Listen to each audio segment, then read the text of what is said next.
¿Recuerdas cuando eras niño y tu cabeza era un torbellino de preguntas? ¿Qué hay más allá del cielo? ¿De dónde vienen los sueños? ¿Quién soy yo, en realidad? Pero pronto entraste en la escuela, y lo que antes era curiosidad se convirtió en ejercicios. Las preguntas se transformaron en tareas, y la libertad de imaginar, en la obligación de responder con exactitud lo que estaba en el libro.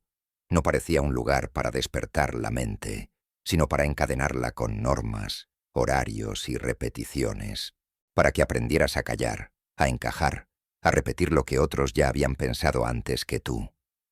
Si alguna vez sentiste que el aula no fue un refugio para tu espíritu, sino una jaula para tu pensamiento, no estás solo, ni tampoco estabas equivocado. Arthur Schopenhauer y Friedrich Nietzsche lo vieron con brutal honestidad. La educación moderna no busca forjar individuos libres, sino mentes dóciles, previsibles, funcionales. Schopenhauer recordaba que el verdadero conocimiento nace de la introspección, del dolor y del contacto con la vida, no de copiar fórmulas. Nietzsche exigía que la escuela creara espíritus fuertes, dispuestos a desafiar, pero el sistema siempre prefirió trabajadores obedientes.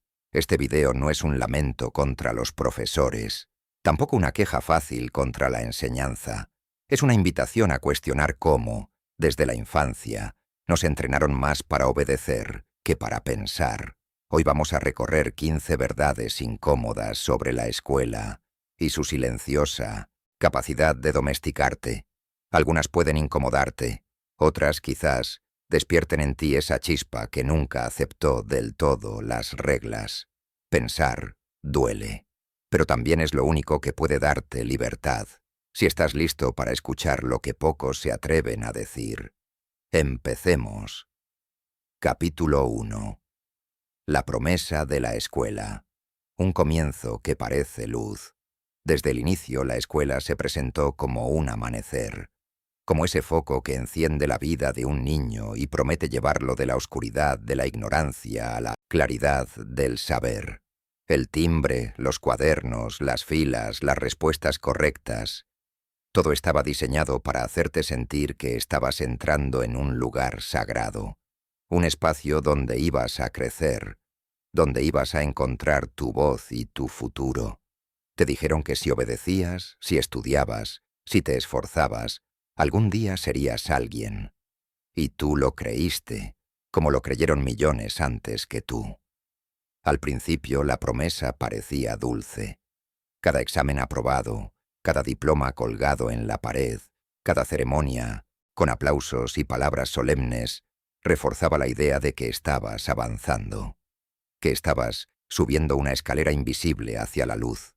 La escuela se mostraba como el puente entre el caos y el orden, entre la nada y el porvenir. Era la institución que se colocaba frente a ti como si dijera: confía en mí, yo te haré libre.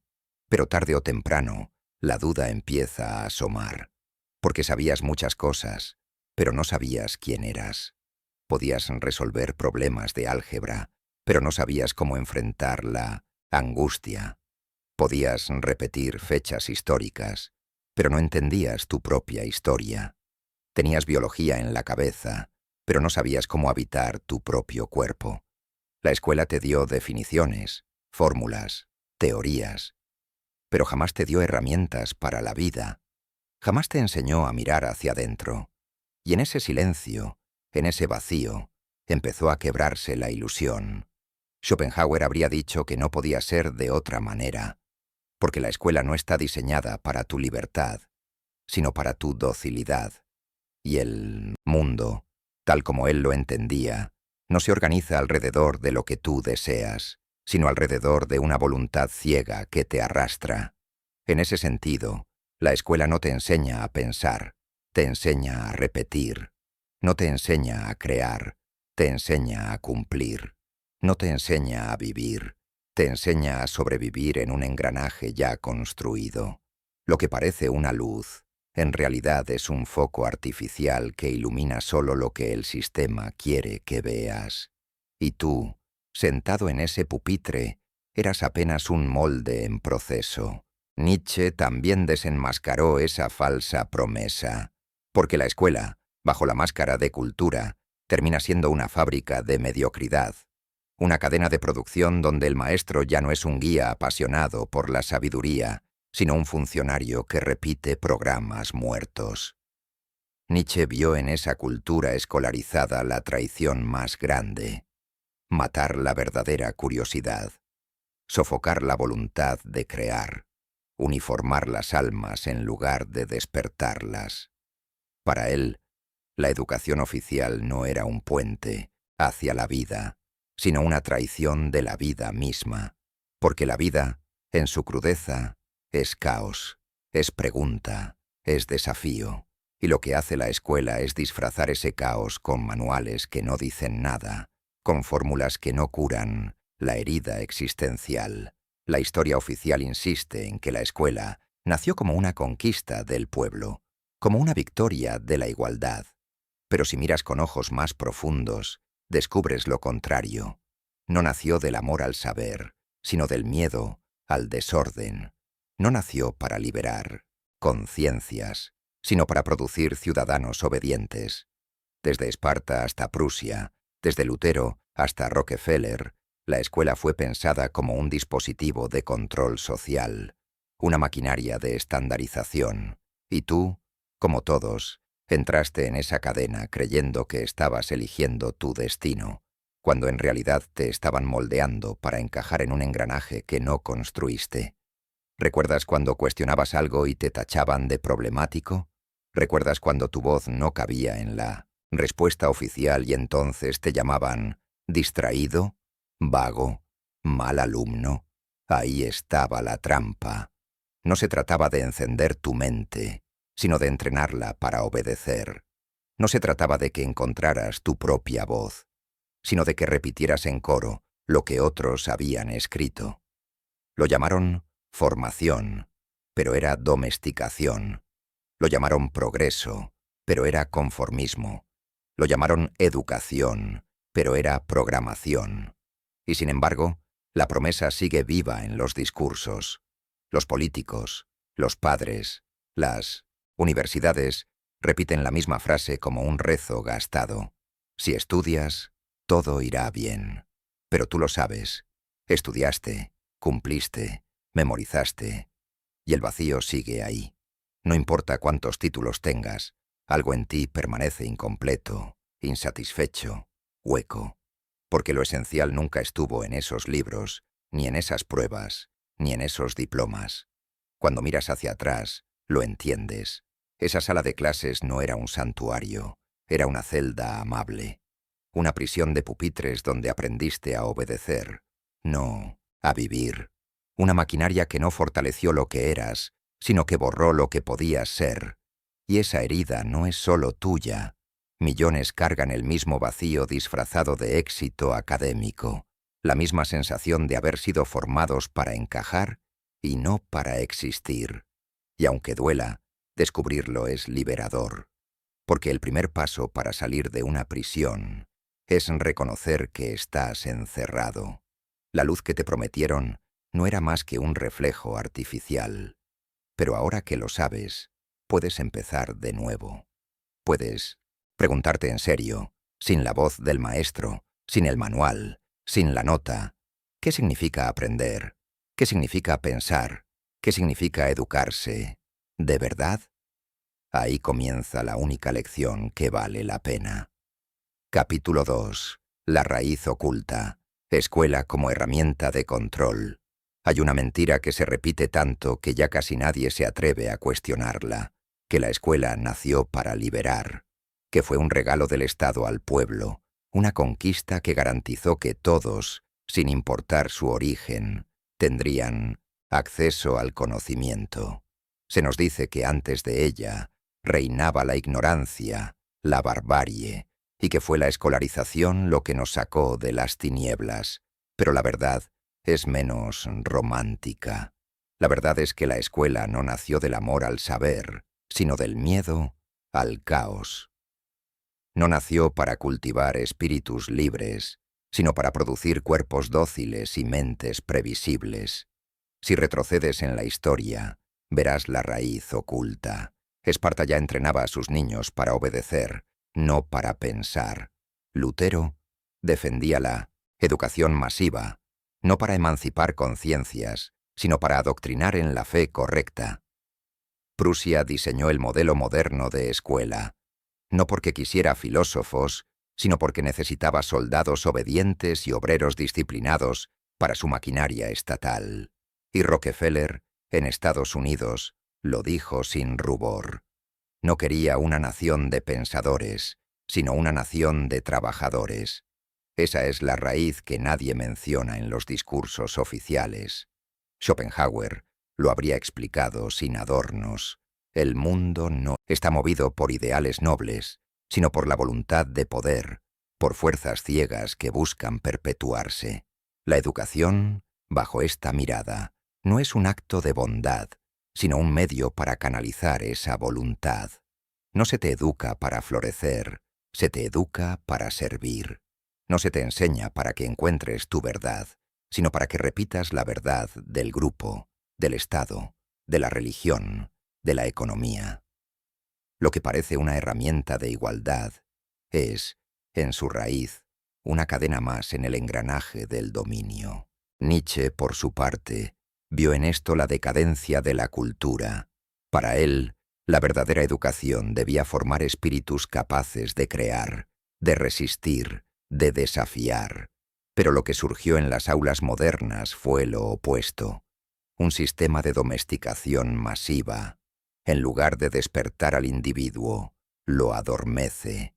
En lugar de fortalecer su voluntad, la aplasta. Nietzsche habló de la moral de rebaño, esa tendencia de la sociedad a uniformar y nivelar hacia abajo, a hacer que todos piensen lo mismo, deseen lo mismo, teman lo mismo. La escuela fue el laboratorio perfecto de esa moral. Ahí se aprendía a no destacar demasiado, a no preguntar demasiado, a no desviarse demasiado. Detrás de los pupitres, detrás de los pizarrones, lo que había no era neutralidad, sino diseño. Cada minuto de clase, cada campana que marcaba el tiempo, cada examen que te medía, cada lista de asistencia, todo respondía a una lógica de control. Se trataba de formar hábitos, sentarse en silencio, levantar la mano para hablar, esperar permiso para moverse, aceptar la autoridad sin réplica. ¿Te parece exagerado? Pregúntate entonces, ¿qué otra institución en tu infancia tuvo tanto poder sobre tu cuerpo y tu mente? Horas sentado, mirando al frente, recibiendo información que no pediste, que no cuestionaste, que no podías rechazar. Eso no era luz, era disciplina disfrazada. El filósofo Michel Foucault, heredero de esta línea crítica, lo llamó sociedades disciplinarias. La escuela, junto con la fábrica, el cuartel y la prisión, era un espacio donde se moldeaban las conductas. No se trataba de transmitir saber, sino de fabricar sujetos obedientes. Y esa raíz persiste hasta hoy, porque aunque las aulas cambien, aunque los discursos sean más dulces, la esencia es la misma. Se prepara al individuo no para pensar en su vida, sino para encajar en una maquinaria que lo trasciende. ¿Recuerdas esa sensación de vacío, incluso cuando cumplías con todo? No era un accidente, era la consecuencia inevitable de un sistema que nunca estuvo diseñado para ti, sino para lo que necesitaban de ti. Desde que eras niño, tu tiempo fue colonizado. Tu curiosidad fue domesticada. Tus preguntas fueron recortadas. Y lo peor es que creíste que todo eso era por tu bien. Esa es la violencia más sofisticada. Cuando el control se disfraza de cuidado, cuando la cadena se presenta como un regalo. Schopenhauer veía en este autoengaño la tragedia del hombre moderno. Vivir convencido de que es libre mientras repite las rutinas que lo esclavizan. Nietzsche lo diría de otra forma. El hombre domesticado cree que obedece por virtud, cuando en realidad obedece por miedo. y la escuela es la primera gran fábrica de ese autoengaño. Ahora entiendes por qué, incluso con títulos, diplomas y reconocimientos, algo dentro de ti sigue inquieto, porque en el fondo sospechas que esa educación nunca te perteneció. No fue tu despertar, fue tu adiestramiento. No fue un camino hacia ti mismo, sino un desvío hacia lo que otros esperaban que fueras. Y cuando ves esto con claridad, duele. Duele reconocer que buena parte de tu vida estuvo guiada por una ilusión. Duele admitir que lo que parecía luz era apenas un foco artificial para mantenerte quieto. Pero ese dolor es necesario, porque el primer paso para deshacer el daño es mirar de frente la raíz oculta. La escuela no fue tu aliada, fue tu molde, y solo cuando lo aceptas puedes empezar a romperlo. Pregúntate entonces, ¿qué aprendiste realmente en la escuela? ¿Qué parte de ti se formó ahí y qué parte se apagó? ¿Qué quedó de tu voz original después de años de repeticiones? Si no te haces esas preguntas, seguirás cargando con una educación que nunca fue tuya. Y tal vez, solo tal vez, el inicio de tu verdadera educación empiece en el mismo punto donde acaba la obediencia. Capítulo 3. La tiranía de las calificaciones. Medir, comparar, domesticar. Desde el primer examen que rendiste, tu valor comenzó a traducirse en un número.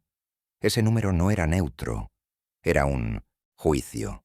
Decía si estabas dentro o fuera, si valías o sobrabas, si eras inteligente o torpe, y aunque todos lo negaban con palabras amables, lo importante es aprender, no la nota. En la práctica lo único que importaba era la nota, porque con ella venía la aprobación, el elogio, el castigo o la vergüenza. Era el látigo invisible que guiaba tu comportamiento. Así comienza la tiranía de las calificaciones, no como un simple sistema de evaluación, sino como un mecanismo de domesticación. Las Nolesensex, escuela no necesitó grilletes ni cadenas. Bastó con convencerte de que tu dignidad cabía en una cifra. Desde entonces, aprendiste a competir, a compararte, a esforzarte no por comprender, sino por aprobar. Lo esencial dejó de ser el conocimiento y pasó a ser el reconocimiento. Nietzsche lo hubiera llamado decadencia, porque la cultura que mide con números todo lo que toca, inevitablemente reduce la vida a lo calculable, a lo intercambiable. La educación se convierte en un mercado de notas, diplomas y méritos, donde el brillo singular del pensamiento es menospreciado en favor de lo que puede contabilizarse. Lo que no puede convertirse en puntuación, la imaginación, la pasión, la originalidad, se vuelve irrelevante. El alma del estudiante es ignorada. Lo que importa es su rendimiento. Schopenhauer, siempre brutal en su diagnóstico, lo describiría como el triunfo de la apariencia sobre la esencia, porque la nota no mide lo que eres, solo mide lo que aparentas en un instante. Un examen aprobado no significa comprensión, significa conformidad con la respuesta esperada, y sin embargo, toda una generación termina creyendo que su valor es ese, una suma de calificaciones que en el fondo no dicen nada de su verdadero ser. Es la trampa perfecta. Convencerte de que la vida es un examen interminable en el que siempre te falta algo para estar completo.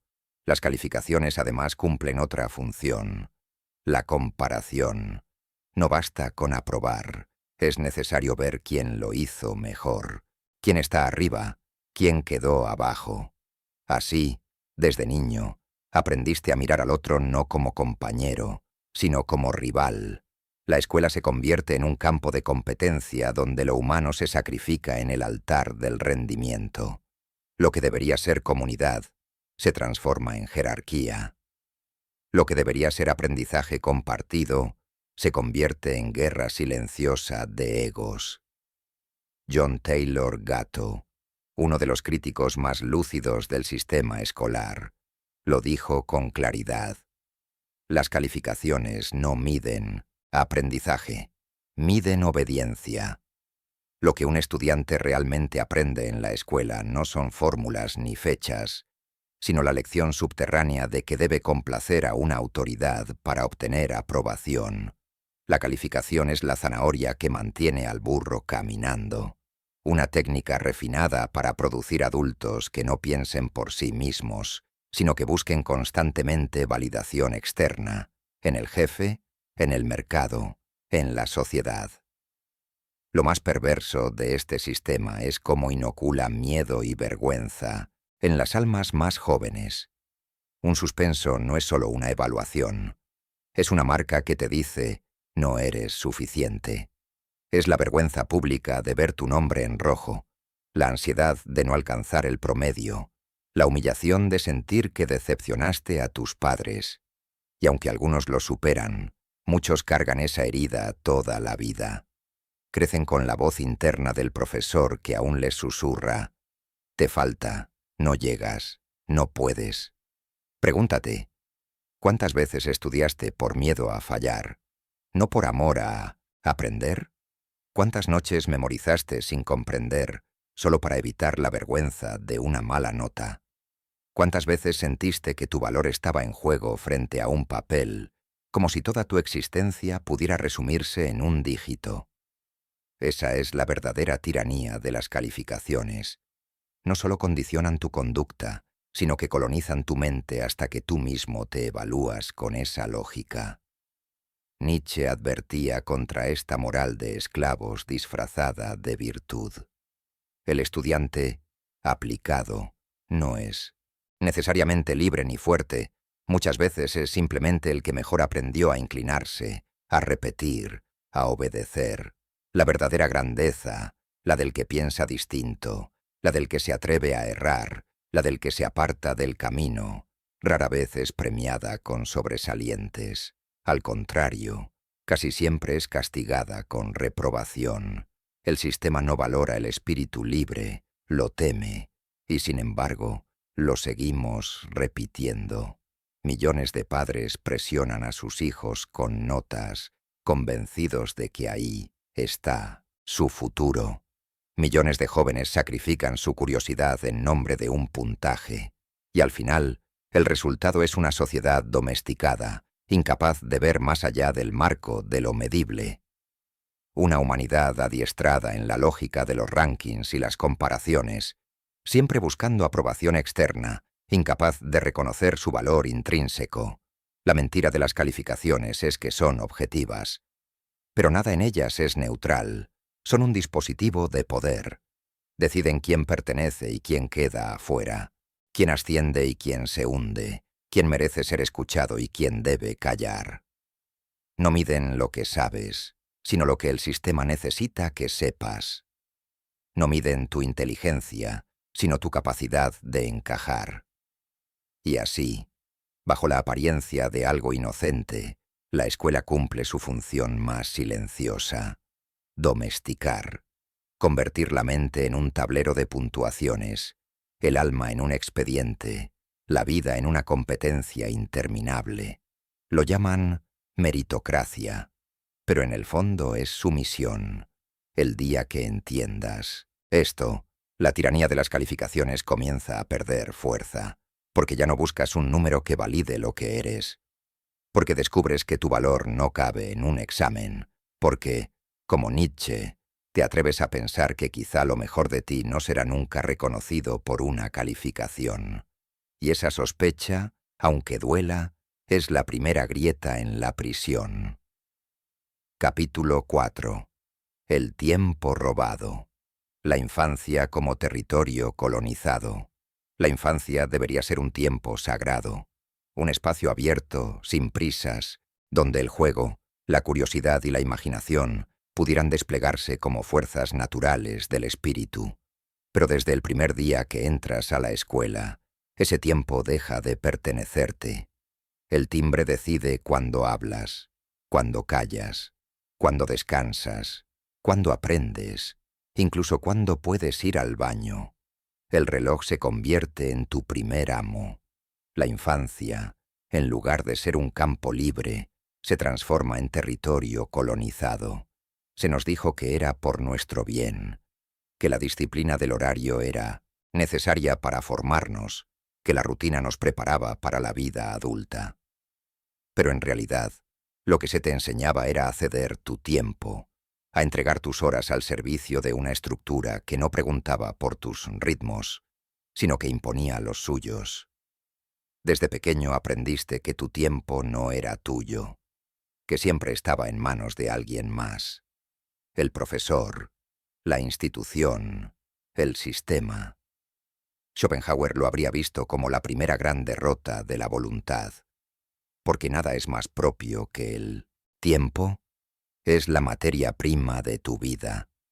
Cada instante perdido es irrecuperable, y sin embargo, la escuela convirtió esos años en una maquinaria repetitiva, una cadena de rutinas que te arrancaban de tu espontaneidad. ¿Recuerdas esas largas horas copiando dictados, rellenando planas, memorizando datos que jamás volviste a usar? Eso no era aprendizaje, era despojo. Era la colonización de tu presente, el robo sistemático de tu energía vital. Nietzsche fue aún más feroz. Para él, esa domesticación del tiempo no era casual, era parte de la decadencia cultural.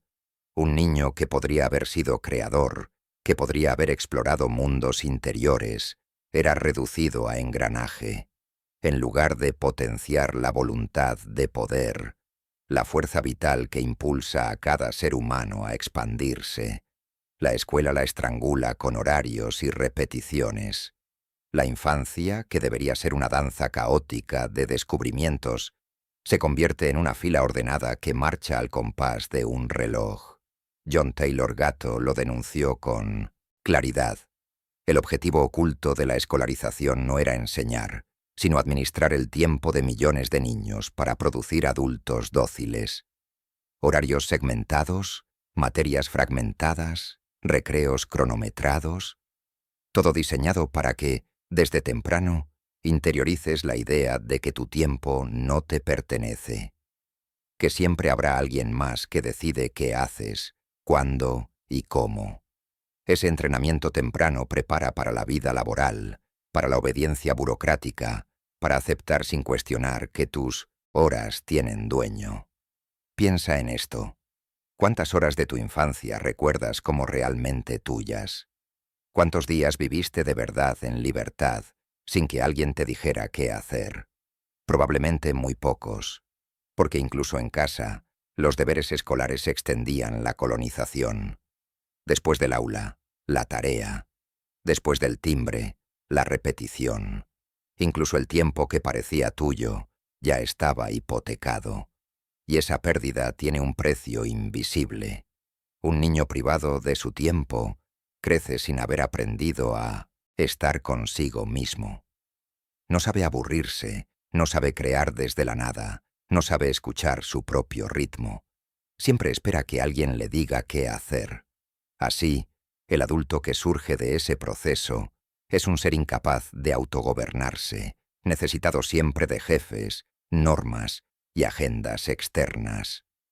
Esa es la verdadera herencia de la escuela, la incapacidad de ser dueño de uno mismo. Schopenhauer escribió que el mayor derroche de la vida humana es el desperdicio del tiempo.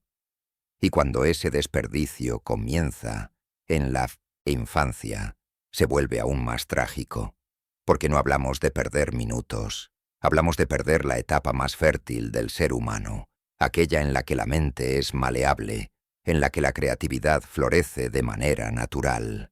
En lugar de regar ese jardín, el sistema lo cercó, lo llenó de cemento y lo llamó educación. Nietzsche, en cambio, nos invita a rebelarnos contra esa lógica, porque para él, la vida auténtica es aquella que se afirma a sí misma, que crea sus propios ritmos, que se atreve a desobedecer la dictadura del reloj. Recuperar la infancia robada no significa volver atrás, sino atrevernos a descolonizar nuestro tiempo presente. Significa preguntarnos, ¿de quién son mis horas ahora? ¿A quién le entrego mi tiempo cada día? ¿Qué parte de mi vida sigo hipotecando sin darme cuenta? La verdad es dura. La infancia robada no regresa, pero sí deja una enseñanza amarga y necesaria. Comprender que el tiempo es lo único que realmente posees, que no hay calificación ni diploma que lo compense, que cada minuto entregado a lo que no eliges es un fragmento de ti que desaparece, y cuando lo entiendes, algo dentro cambia. Ya no quieres vivir como engranaje, ya no aceptas que tu vida sea decidida por relojes ajenos. El robo de la infancia es quizás la herida más profunda de la escolarización, porque no solo formatea la mente, sino que secuestra el tiempo mismo, esa sustancia irrecuperable que constituye lo que eres. Y cuando lo ves con claridad, duele, pero también libera, porque puedes empezar a decir no, porque puedes comenzar a elegir, porque descubres que, al final, tu tiempo es lo único que jamás deberías entregar sin conciencia. Capítulo 5. El alumno ejemplar. La obediencia convertida en virtud. El alumno ejemplar siempre fue celebrado. El que levantaba la mano solo cuando debía, el que entregaba las tareas impecables, el que nunca interrumpía, el que sonreía obediente al profesor. Ese era el modelo. Ese era el espejo en el que todos debían mirarse. «Miren a fulano», decía el maestro.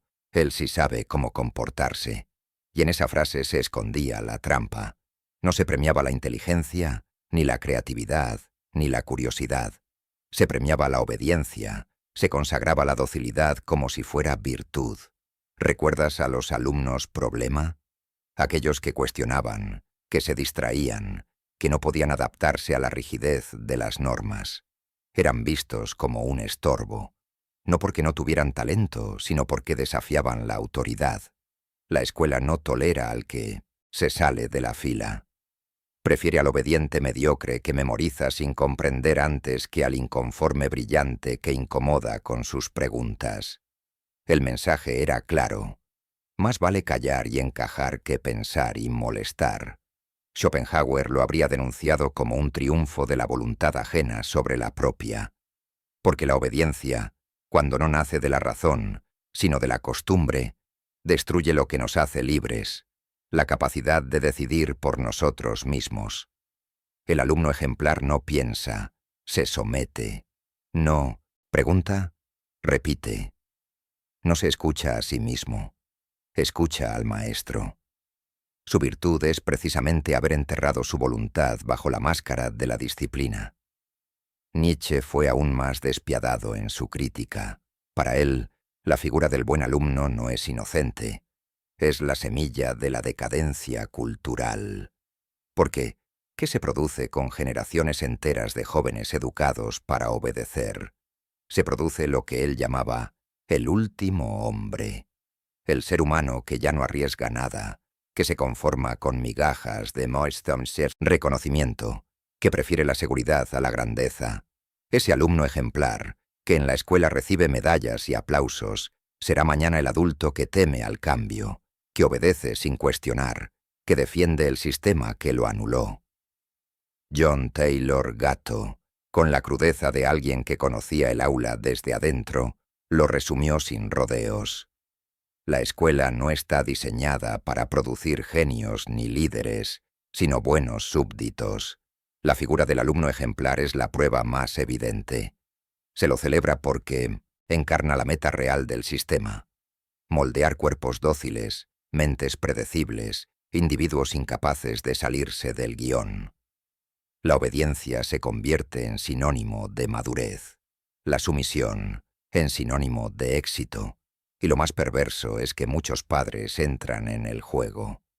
¿Cuántas veces escuchaste frases como «sé buen alumno», «compórtate», «no des problemas»? El niño aprende pronto que el cariño y el reconocimiento también están condicionados a esa obediencia, que incluso en casa, ser ejemplar significa callar lo que incomoda, tragarse las dudas, esconder la rabia.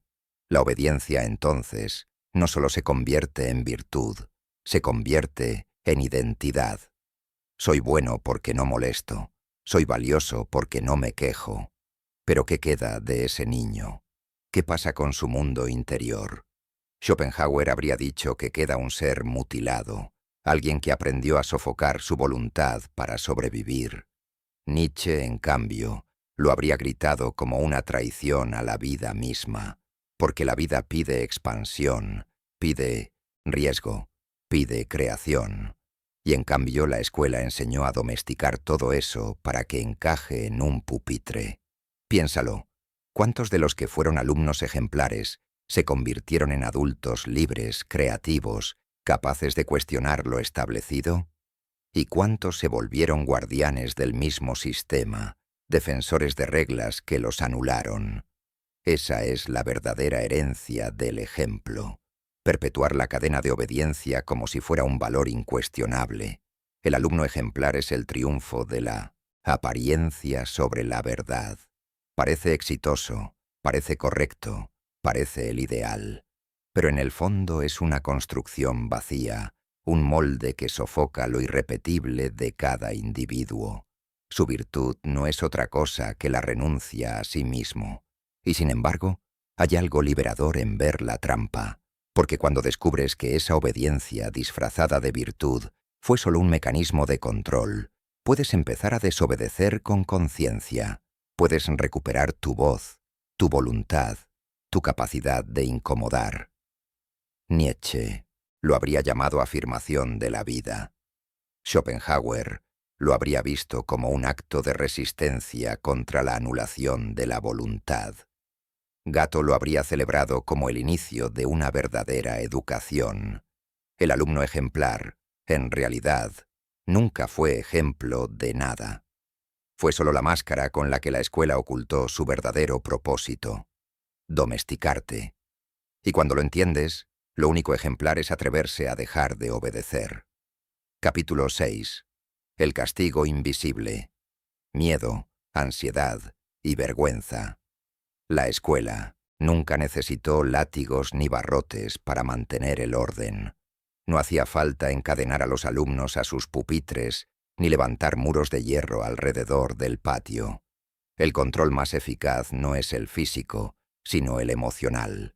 Y en la escuela, ese control tuvo 3 nombres: miedo, ansiedad y vergüenza.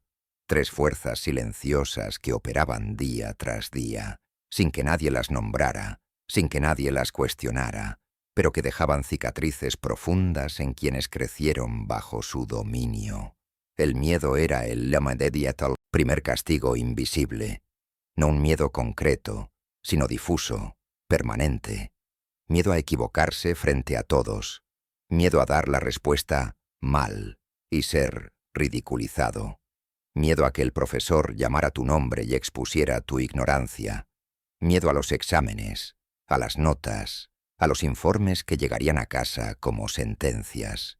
Ese miedo, tan constante, moldeaba la conducta mejor que cualquier golpe.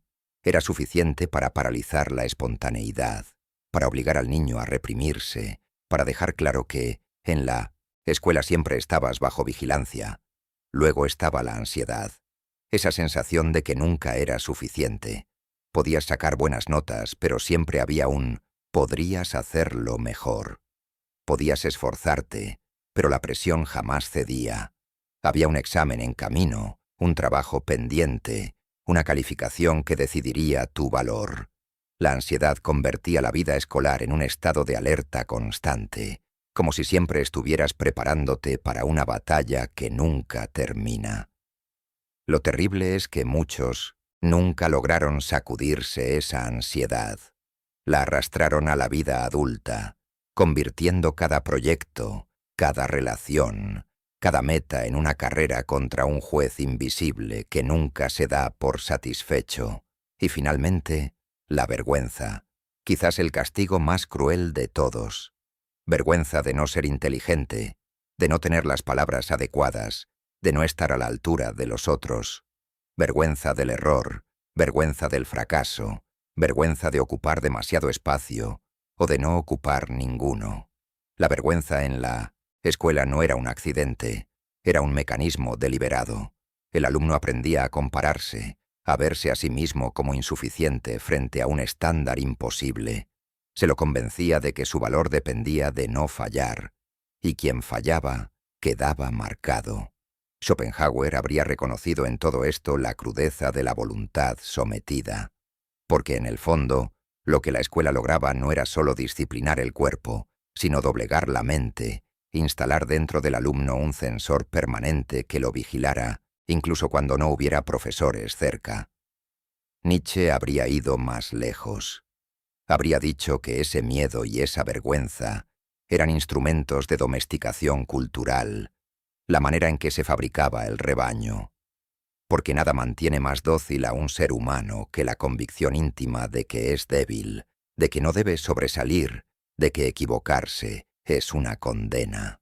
John Taylor Gatto lo denunció con claridad. El verdadero éxito del sistema escolar es que convierte el control externo en autocontrol enfermizo. Ya no se necesita castigar al alumno. Él mismo se castiga, él mismo se exige, él mismo se avergüenza. Lo que empezó como vigilancia en el aula termina convertido en un policía interior que acompaña toda la vida.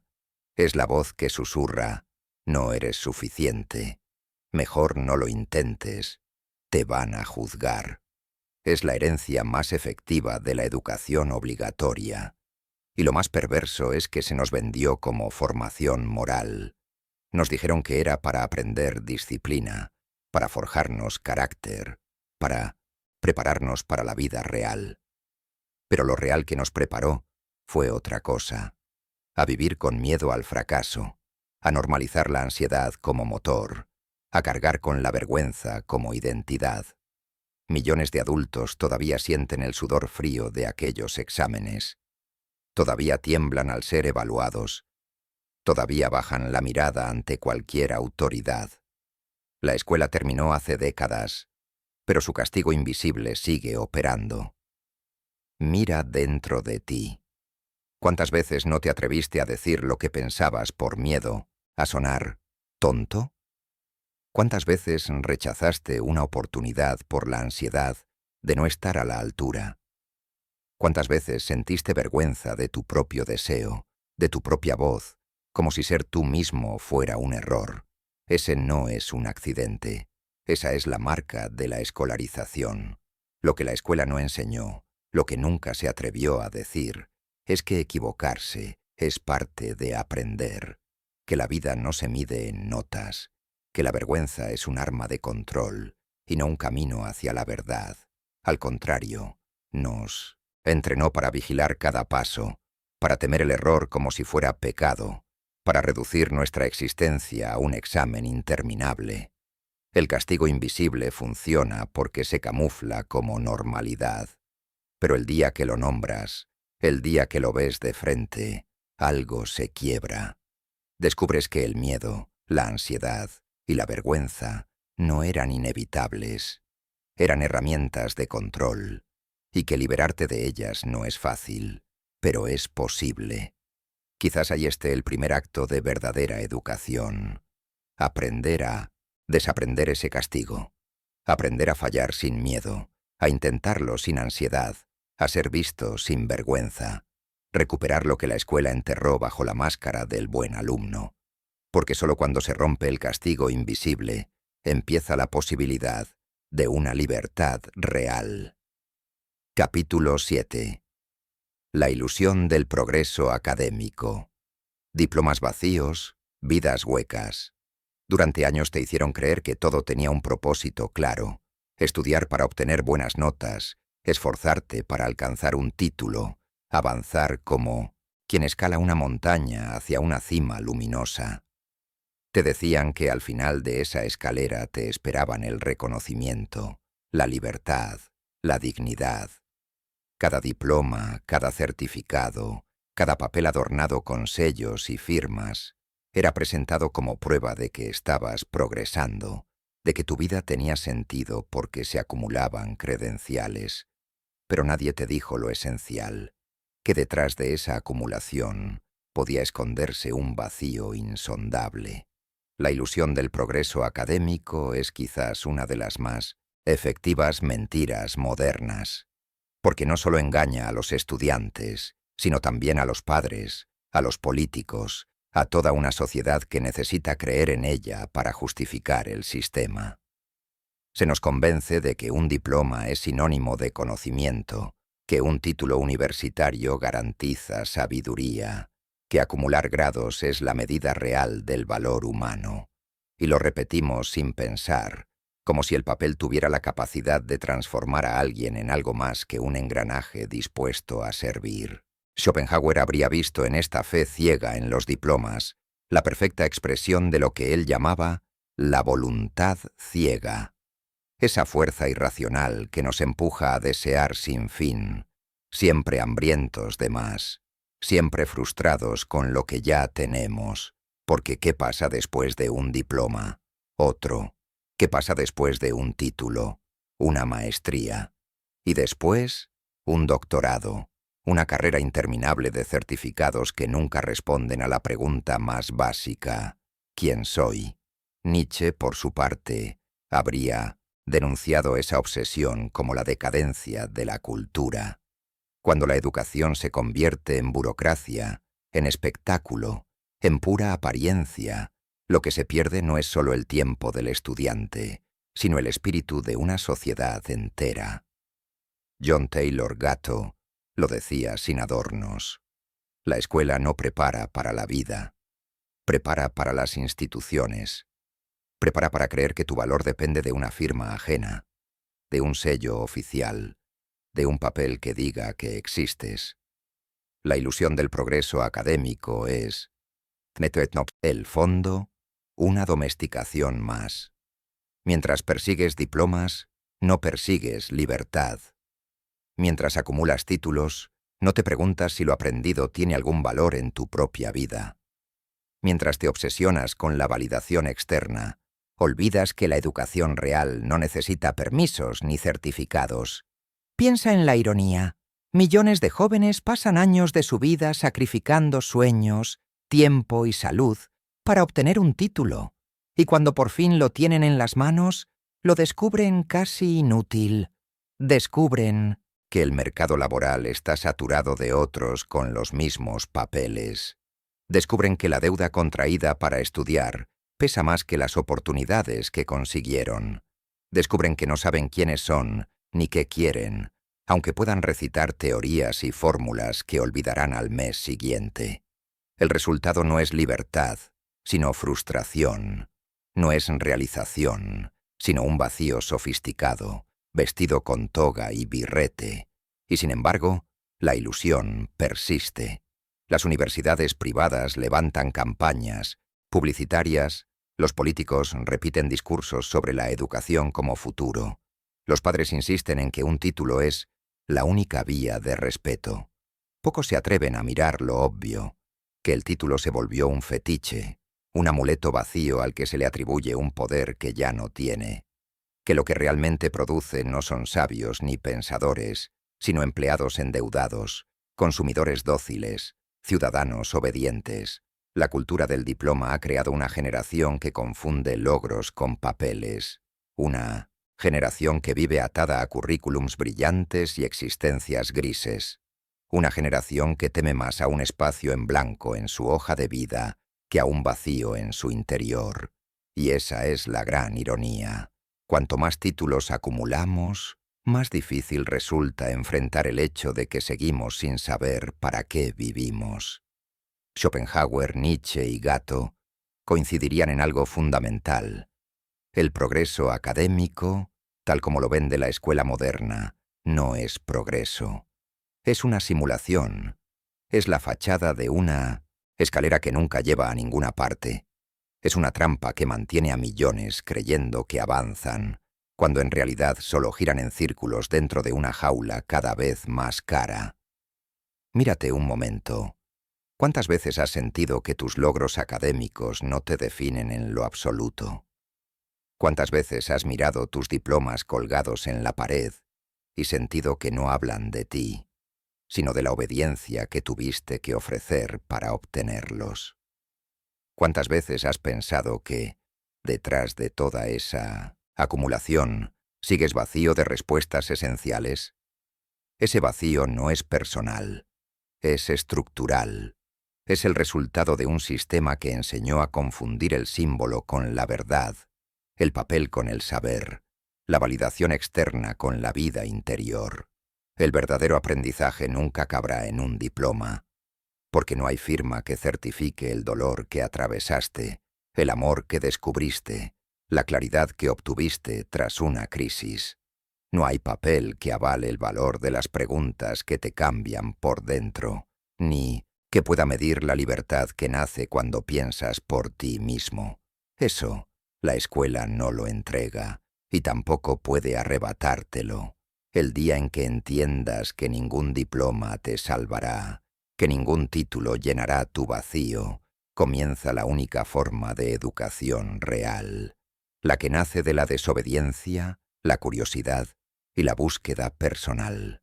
Hasta entonces, los diplomas seguirán siendo lo que siempre fueron, trozos de papel adornados, incapaces de darte lo único que en verdad importa. Capítulo 8.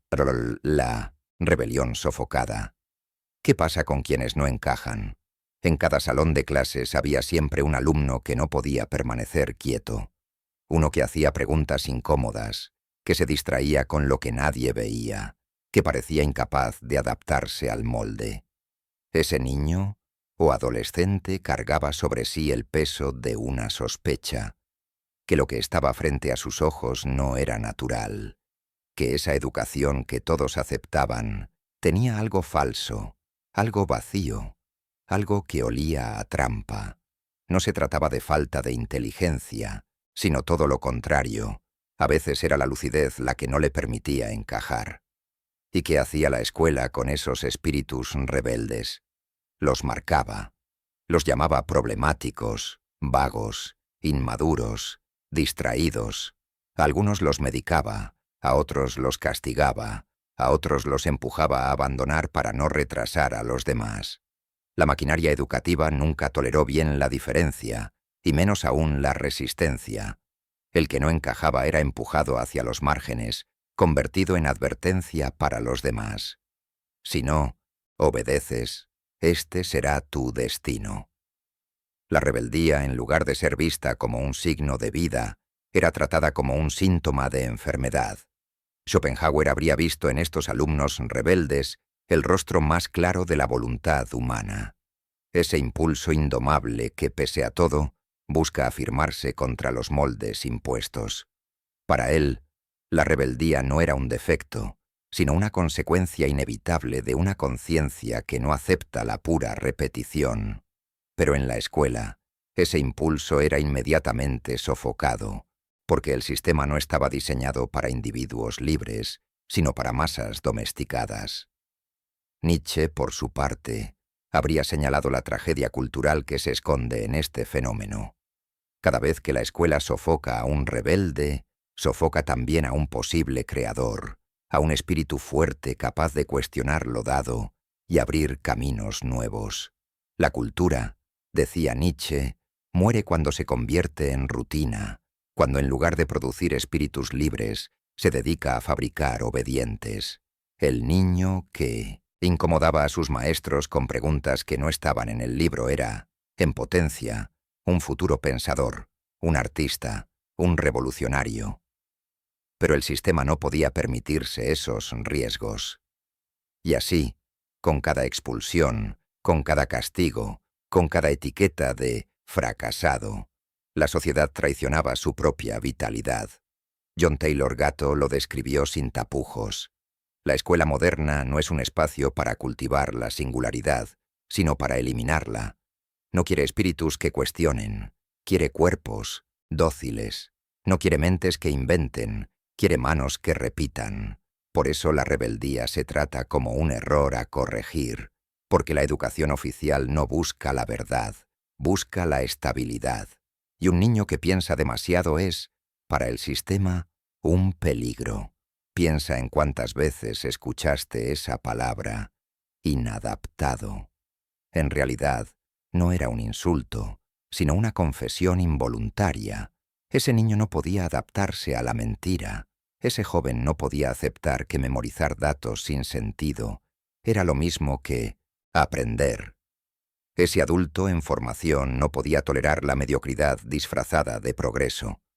Pero como el sistema no podía cambiar, decidió cambiarlo a él. Medicinas, diagnósticos, castigos, exclusiones, todo antes de admitir que tal vez el que estaba equivocado era el aula misma. Y ahí se esconde la tragedia silenciosa de millones de vidas. Seres humanos que fueron rotos desde niños por no encajar en un molde diseñado para la obediencia. Espíritus que aprendieron a creer que su lucidez era un defecto, que su creatividad era un problema, que su sensibilidad era una debilidad. Al final, muchos terminaron convencidos de que no valían nada, cuando en realidad lo único que les pasaba era que no soportaban vivir de rodillas. Schopenhauer diría que esa rebelión sofocada es la prueba de que la vida interior no puede ser domesticada del todo. Siempre habrá un resto, una chispa que no se apaga aunque se intente. Nietzsche diría que esos espíritus son los verdaderos portadores de futuro, y que sofocarlos es condenar a la cultura a una decadencia interminable. Gatto diría que ese silenciamiento masivo es la prueba de que la escuela no busca formar, sino uniformar. Míralo con honestidad. ¿Cuántas veces sentiste que no encajabas? ¿Cuántas veces fuiste castigado por cuestionar, por soñar demasiado, por no seguir la línea recta que todos seguían? Ese dolor, que parecía personal, no lo era. Era estructural. Era el resultado de un sistema que nunca estuvo hecho para quienes piensan por sí mismos. Lo que pasa con quienes no encajan es simple y brutal. Se les corta las alas antes de que puedan volar. Se les convence de que sus preguntas son un error, de que su lucidez es un obstáculo, de que su rebeldía es un pecado. Y así, generación tras generación, se mata lo único que podría salvarnos, la diferencia. Pero aún queda una posibilidad, porque aunque el sistema intente sofocarla, la chispa nunca muere del todo. Puede enterrarse bajo años de obediencia, de culpa y de miedo. Puedes quedar oculta tras diplomas, trabajos y obligaciones. Pero un día, basta una pregunta, una sospecha, una intuición para que esa chispa vuelva a arder. Y cuando eso sucede, se abre la oportunidad de algo que la escuela nunca pudo ofrecer: la educación real. Esa que nace de la desobediencia sagrada, de la curiosidad viva, de la valentía de no encajar. Capítulo 9. El modelo fábrica. Cuando aprender es obedecer. La escuela moderna no se parece a un templo del conocimiento, aunque así la vendan. Se parece mucho más a una fábrica. No es casualidad.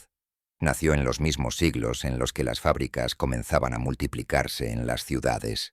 El Estado y la industria entendieron rápido que necesitaban un espacio donde se produjeran, en masa, obreros puntuales, obedientes, capaces de repetir órdenes y soportar rutinas interminables sin colapsar. La escuela fue ese espacio, un laboratorio de domesticación. Mira el escenario con distancia. Filas de pupitres alineados como máquinas en una planta de producción.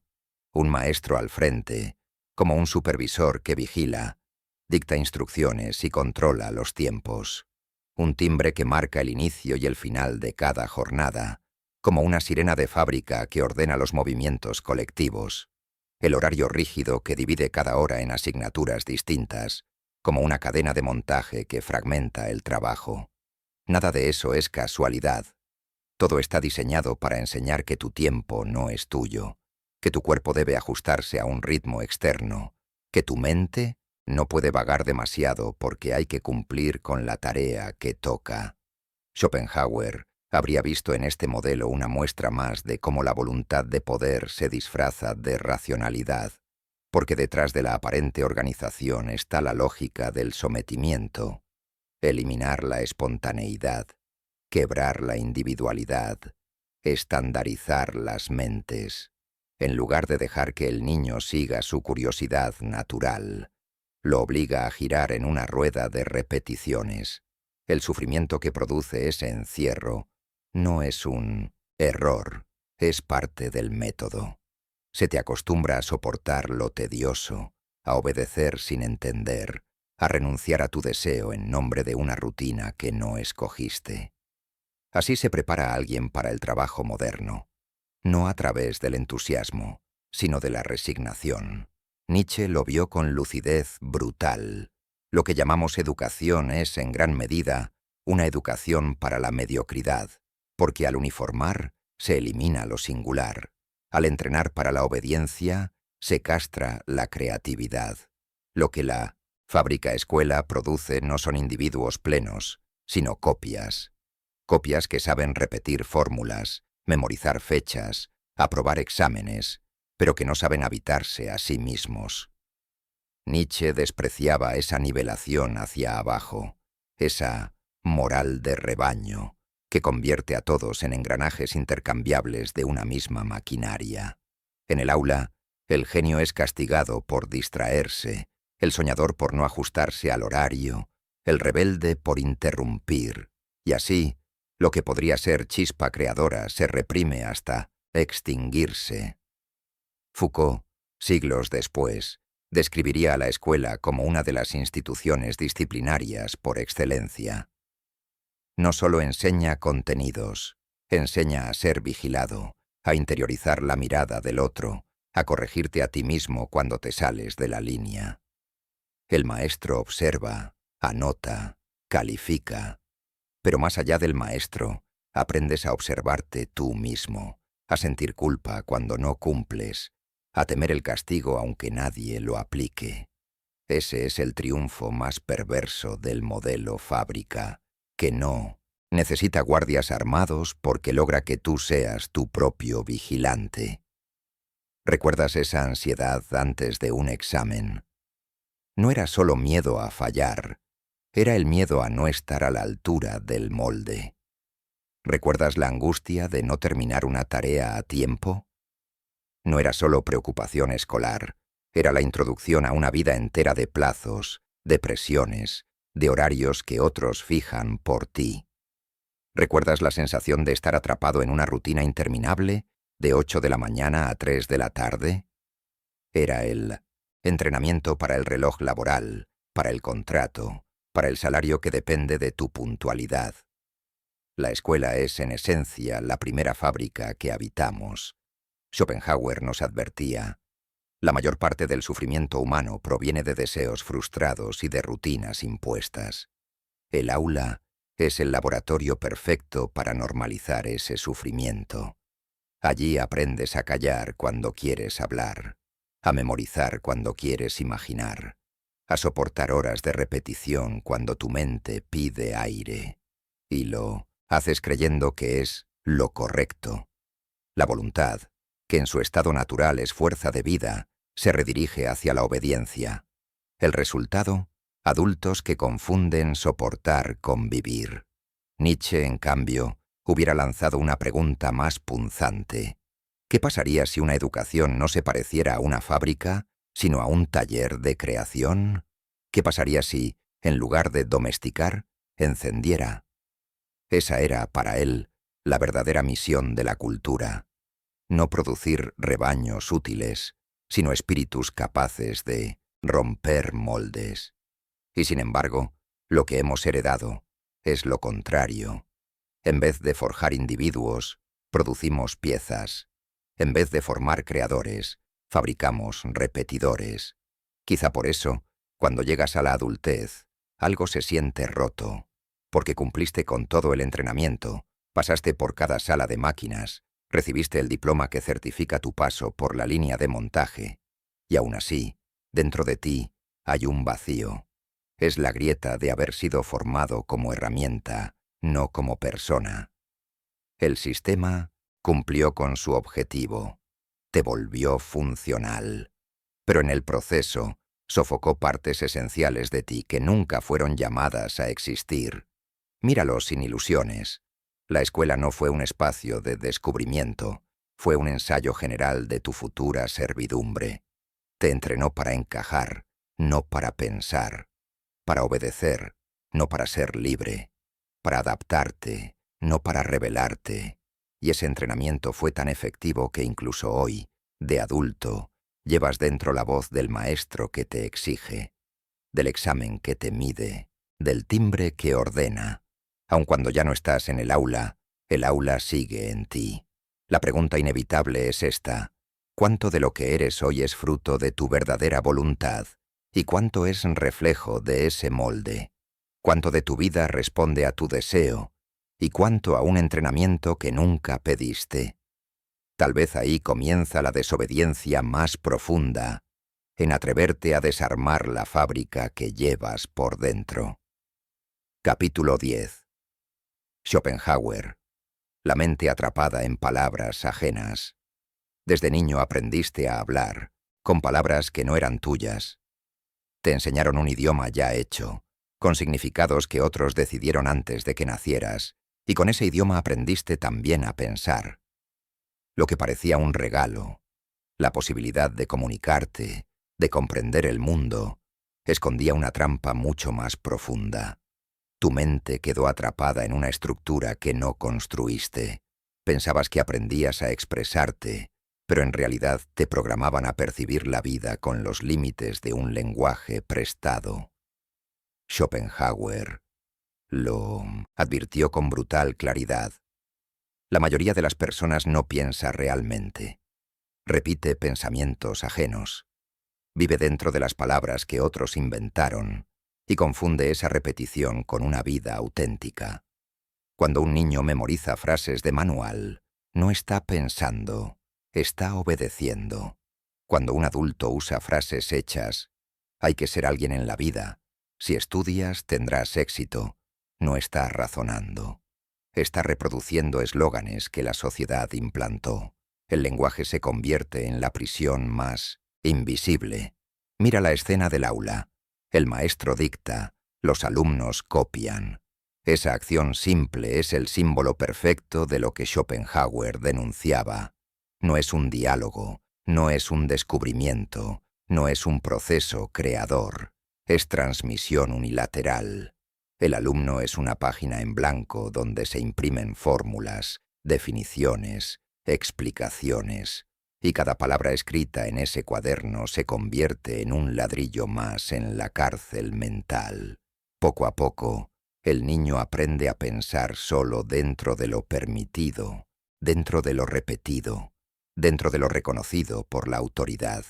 Schopenhauer llamaba a esto una servidumbre de la inteligencia. La mente deja de ser una chispa autónoma y se convierte en un eco, una voz que no tiene origen en ti, pero que crees tuya, porque resuena en tu interior. Esa ilusión es la más difícil de romper. Creer que piensas, cuando en realidad repites. Creer que eliges, cuando en realidad respondes a reflejos condicionados por un sistema que nunca pidió tu opinión.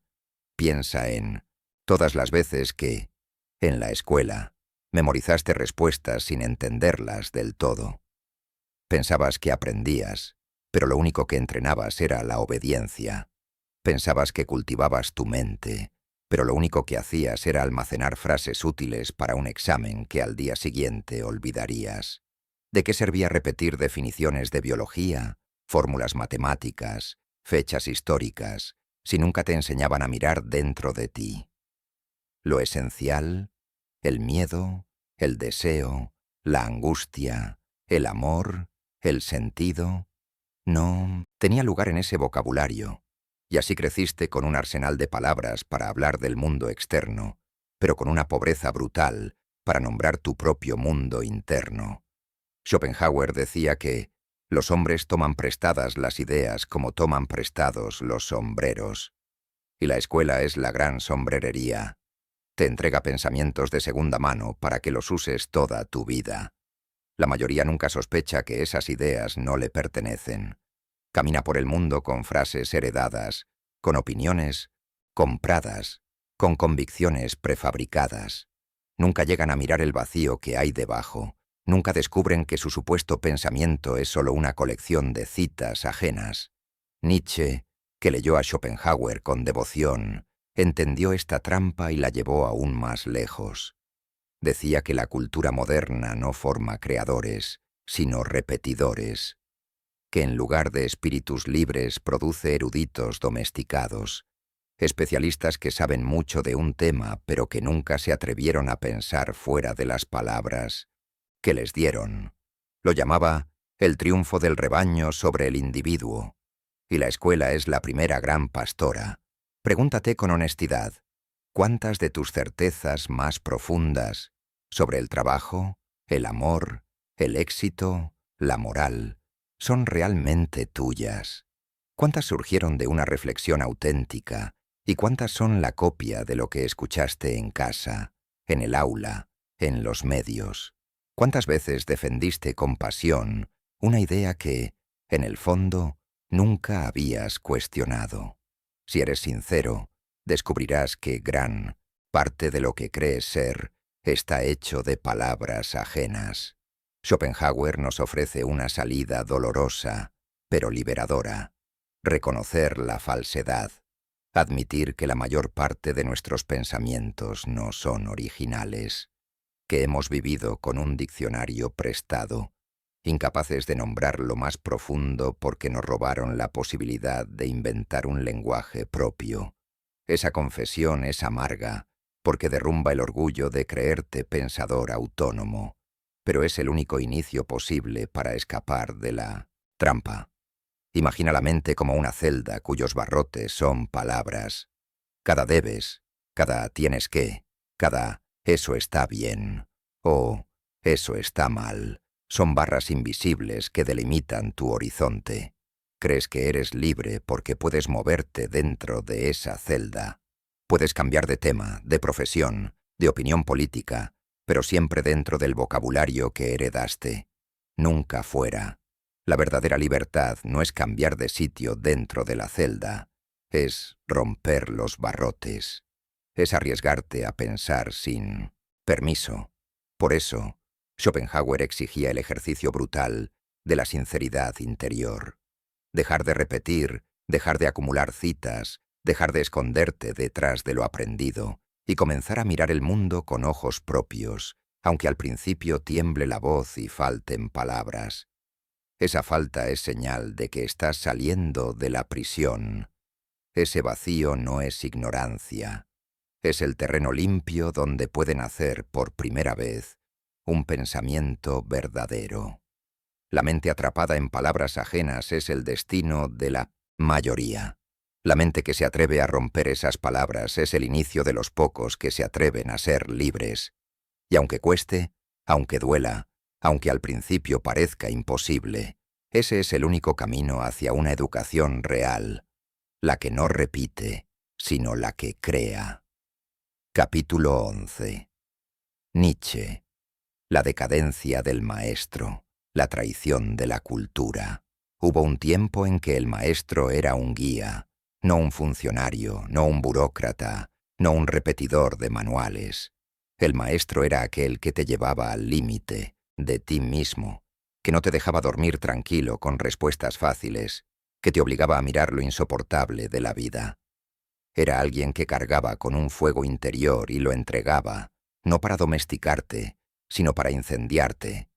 Pero esa figura, decía Nietzsche, se fue apagando. Lo que queda hoy no es un maestro, sino una sombra pálida, un administrador de programas, un verdugo amable de la curiosidad. Nietzsche lo veía con horror ya en su tiempo. La cultura se había traicionado a sí misma. La universidad, que debería ser un templo de espíritus libres, se había convertido en una fábrica de eruditos dóciles. El maestro, que debía ser un despertador, se transformó en un funcionario de Estado. Y la educación, en vez de producir individuos fuertes, creaba almas débiles, acomodadas, disciplinadas para servir al orden. La decadencia del maestro es la evidencia de un sistema que ya no quiere despertar, sino perpetuar el sueño. Piensa en tu propia experiencia. ¿Cuántos maestros recuerdas como faros? ¿Cuántos realmente abrieron en ti un espacio de rebelión, de búsqueda, de vértigo? Y ahora compáralos con la mayoría. Instructores cansados, atados a currículos que no crearon, forzados a enseñar lo que no creen. Nietzsche lo llamaba la traición de la cultura. Cuando los encargados de transmitir sabiduría se conforman con impartir información, cuando el conocimiento deja de ser peligro y se convierte en trámite. Para Nietzsche, la verdadera enseñanza debía ser un acto vital, un choque que desgarrara certezas y despertara fuerzas dormidas. Pero en lugar de eso, el maestro moderno se convirtió en un moralista blando, en un vigilante de la mediocridad. Prefiere que los alumnos encajen antes que piensen. Prefiere la corrección política antes que la verdad dolorosa. Prefiere producir ciudadanos obedientes antes que individuos auténticos. Y así, la escuela deja de ser un lugar de formación del espíritu para convertirse en un espacio de domesticación colectiva. El maestro decadente es aquel que teme al genio, que sospecha del alumno incómodo, que reprime al que se sale del molde, porque la cultura ya no soporta lo distinto. La cultura oficial quiere uniformidad, quiere estandarización, quiere seguridad. Y el maestro, en lugar de resistir, se convierte en cómplice. Nietzsche lo sabía. Donde antes había Sócrates, que ponía en crisis a sus discípulos hasta llevarlos a la contradicción, hoy hay instructores que corrigen ortografía y repiten normas. Donde antes había un maestro que arriesgaba la vida por la verdad, hoy hay funcionarios que arriesgan como máximo una multa si no cumplen la planificación. Nietzsche veía esta traición como un síntoma de algo más profundo, la decadencia de toda la cultura occidental. Una cultura que había perdido su fuerza creadora y que solo sabía conservar, archivar, acumular datos muertos. Lo llamaba el dominio de la erudición. Toneladas de información, pero sin sangre, sin alma, sin vida.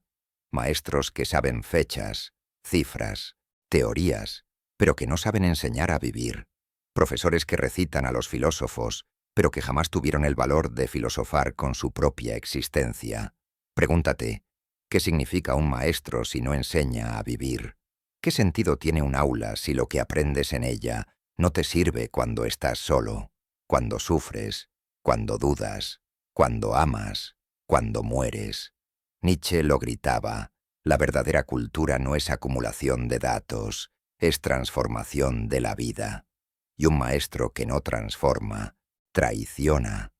Traiciona al alumno, traiciona al conocimiento, traiciona a la vida misma. Por eso Nietzsche despreciaba la figura del profesor de filosofía, que solo cita libros. Decía que el verdadero filósofo enseña con su sangre, con su estilo, con su ejemplo, que no se puede enseñar filosofía como se enseña geografía, que quien enseña filosofía sin haber puesto en riesgo su propia vida es un farsante.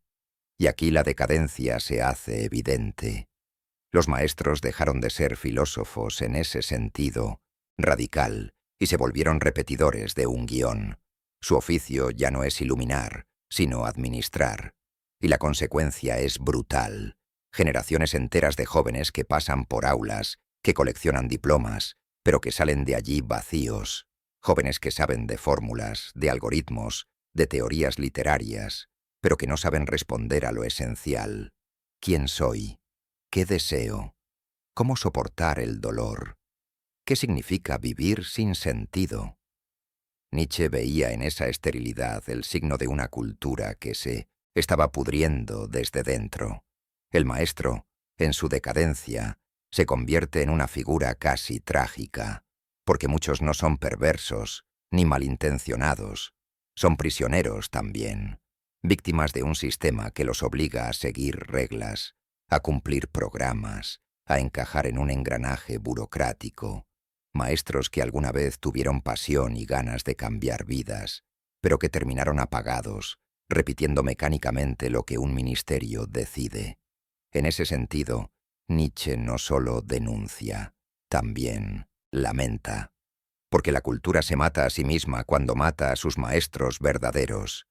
Y entonces, la pregunta que queda flotando es cruel.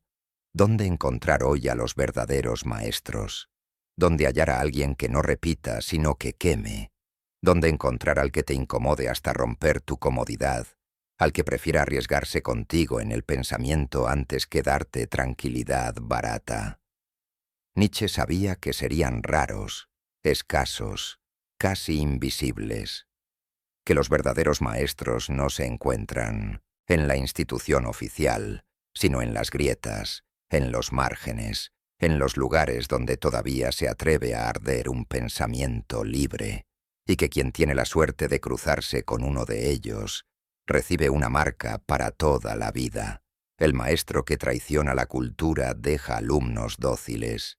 El maestro que la honra deja discípulos insatisfechos, heridos, pero despiertos. Y quizás esa es la diferencia esencial. El primero forma trabajadores, el segundo, individuos. El primero garantiza orden, el segundo, siembra caos creador. Y entre esos dos caminos se decide, en silencio, el destino de una civilización entera. Capítulo 12. La mentira de la escolarización, lo que no se dice. La escuela nunca te dijo la verdad, nunca te contó cuál era su verdadera misión. Te hicieron creer que estabas allí para aprender, para crecer, para descubrir tu lugar en el mundo.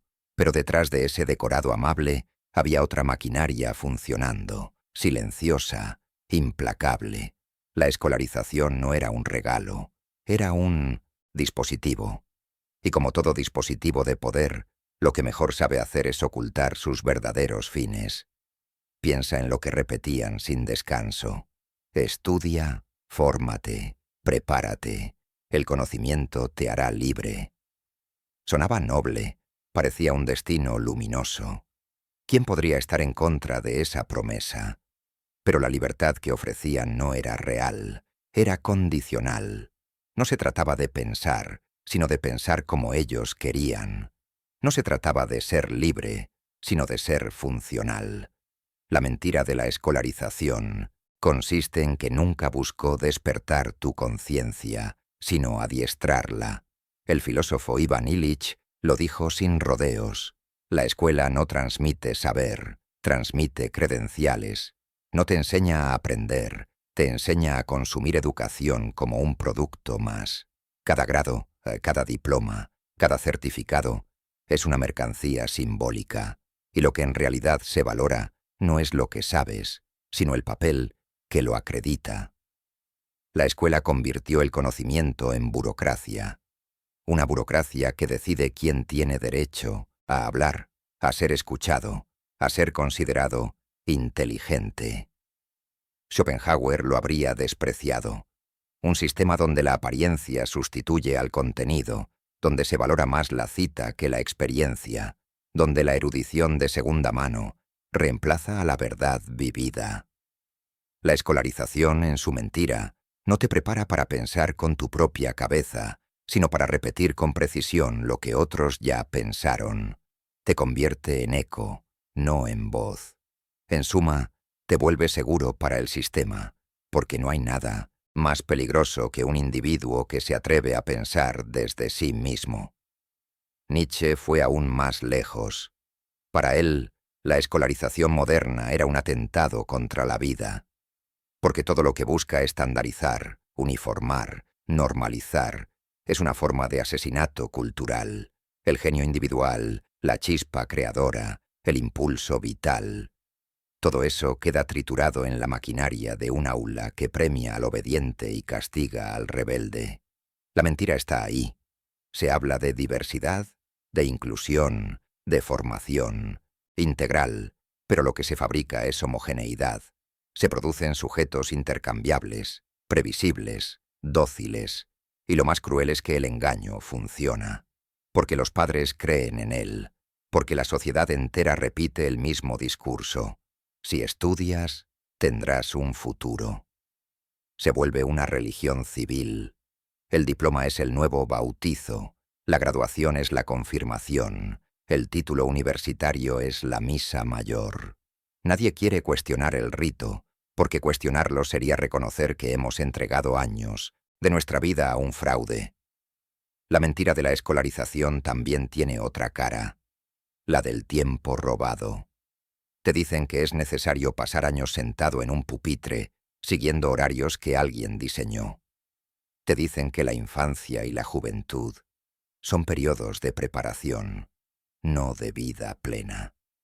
Que lo importante no es lo que eres ahora, sino lo que serás cuando termines. Y así, cuando te das cuenta, ya entregaste la mitad de tu vida a un simulacro. Aprendiste a esperar siempre el futuro, pero nunca a habitar el presente. El castigo es invisible, pero letal.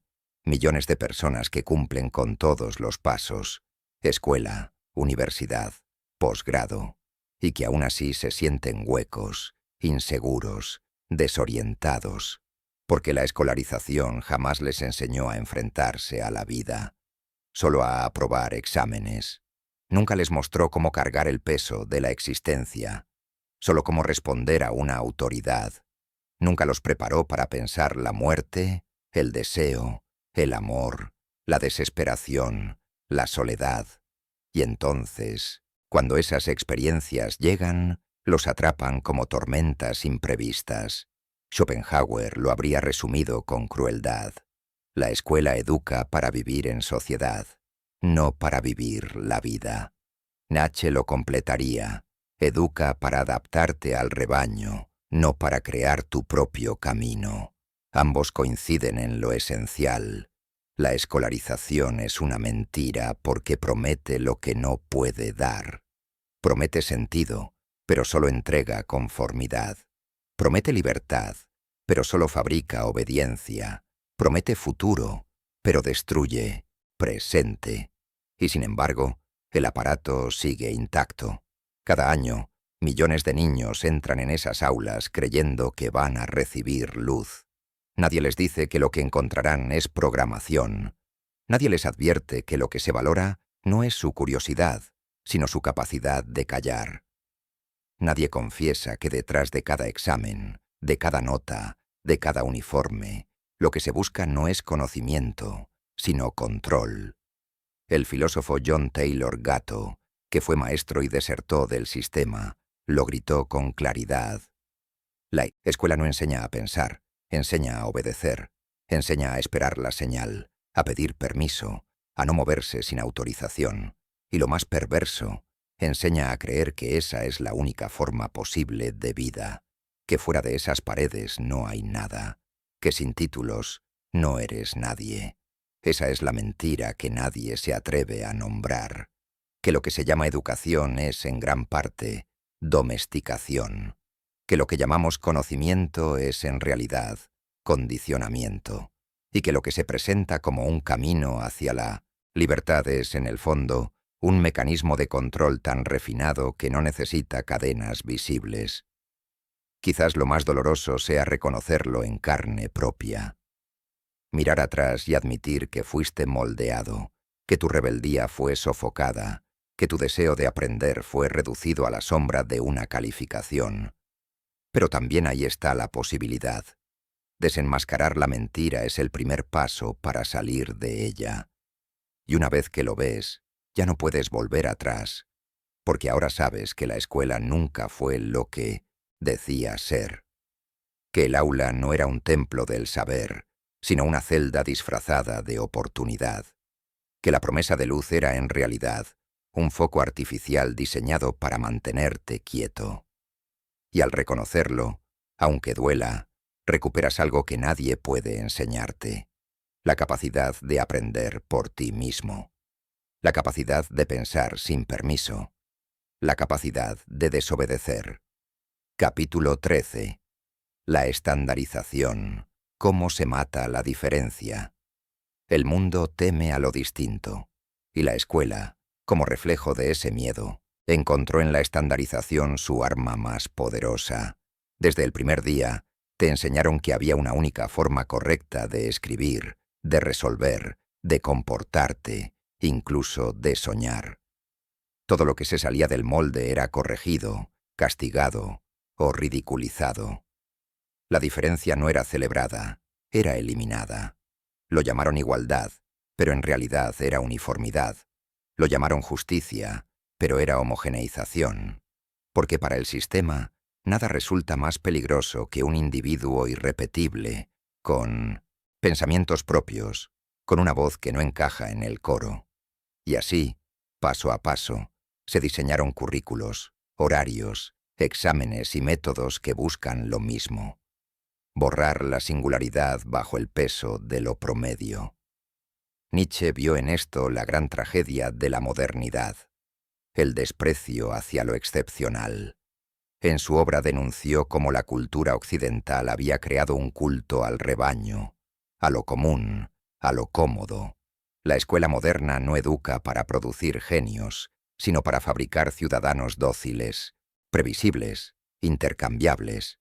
El espíritu libre que él admiraba muere sofocado en el aula, reemplazado por el estudiante ejemplar que sabe repetir, memorizar, encajar.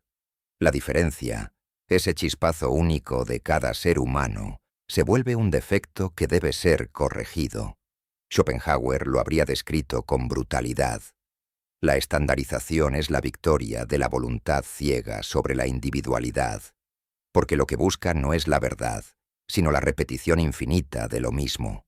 En su filosofía, el individuo que piensa por sí mismo es casi un milagro, porque la mayoría vive atrapada en las opiniones ajenas, incapaz de ver más allá de lo que el sistema les dicta.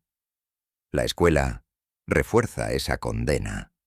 Enseña que lo valioso no es pensar diferente, sino pensar igual.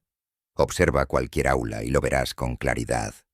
30, 40 niños, todos siguiendo el mismo horario, el mismo libro, el mismo examen, todos juzgados con la misma vara, como si fueran piezas idénticas de una cadena de producción.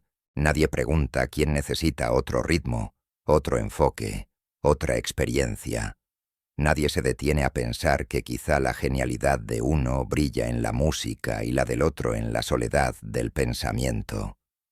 No, la escuela los fuerza a competir en la misma pista, con las mismas reglas, y llama fracaso a todo lo que se sale del trazado.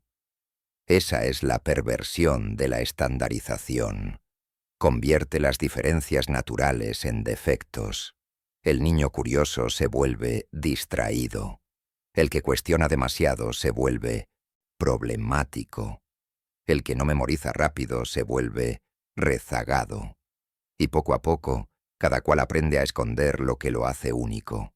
Aprende a disfrazarse, a mutilar su rareza para sobrevivir, hasta que al final, ya adulto, mira al espejo y apenas reconoce lo que alguna vez fue. Ivan Illich lo denunció con una claridad dolorosa. La escuela no prepara para la vida, prepara para el mercado. Y el mercado no quiere individuos únicos, quiere consumidores predecibles y trabajadores reemplazables. Estandarización asegura justamente eso, que millones pasen por las mismas aulas y salgan con el mismo molde en la cabeza, listos para encajar en cualquier engranaje sin interrumpir la maquinaria. Lo más cruel es que se disfraza de progreso. Te dicen que estandarizar es garantizar calidad, que los mismos exámenes, los mismos contenidos, los mismos métodos aseguran que nadie quede atrás. Pero lo que logran, en realidad, es que nadie se adelante demasiado. La mediocridad se vuelve norma. Y, Tosti, cualquier chispa que intente incendiar el aire es sofocada antes de expandirse. La diferencia no desaparece sola. La matan cuidadosamente, con notas, con etiquetas, con comparaciones. Nietzsche habló del último hombre, ese ser que ya no sueña grande, que ya no arriesga, que se conforma con comodidad y seguridad. La escuela es la fábrica del último hombre. Le enseña desde niño a no destacar demasiado, a no incomodar, a no sobresalir más allá de lo permitido. A cambio, le ofrece una vida tibia, sin grandes riesgos, sin grandes dolores, y también sin grandeza, Porque lo diferente, lo único, lo excepcional, se sacrifica en el altar de lo estándar. Pregúntate, ¿qué fue de tu rareza? ¿Dónde quedó esa forma peculiar de mirar el mundo que tenías de niño? ¿Cuándo comenzaste a callar lo que pensabas para dar la respuesta correcta? ¿En qué momento aprendiste que la calificación importaba más que tu curiosidad? Esa es la marca invisible de la estandarización. No necesitas cadenas visibles, porque la prisión está en tu mente. Aprendes a medir tu valor según parámetros ajenos, a compararte sin descanso, a desconfiar de todo lo que te distingue. Y así creces creyendo que ser diferente es peligroso, cuando en realidad es lo único que podría salvarte de la uniformidad. Porque lo distinto incomoda, pero también despierta. Lo raro no encaja, pero también revela. Lo que no se ajusta al molde es lo único que tiene la fuerza de romperlo. La estandarización, en su mentira de equidad, ha robado generaciones enteras. Ha uniformado espíritus, ha apagado vocaciones, ha reducido la riqueza infinita de lo humano a estadísticas y promedios. Y lo más trágico es que muchos nunca se dan cuenta.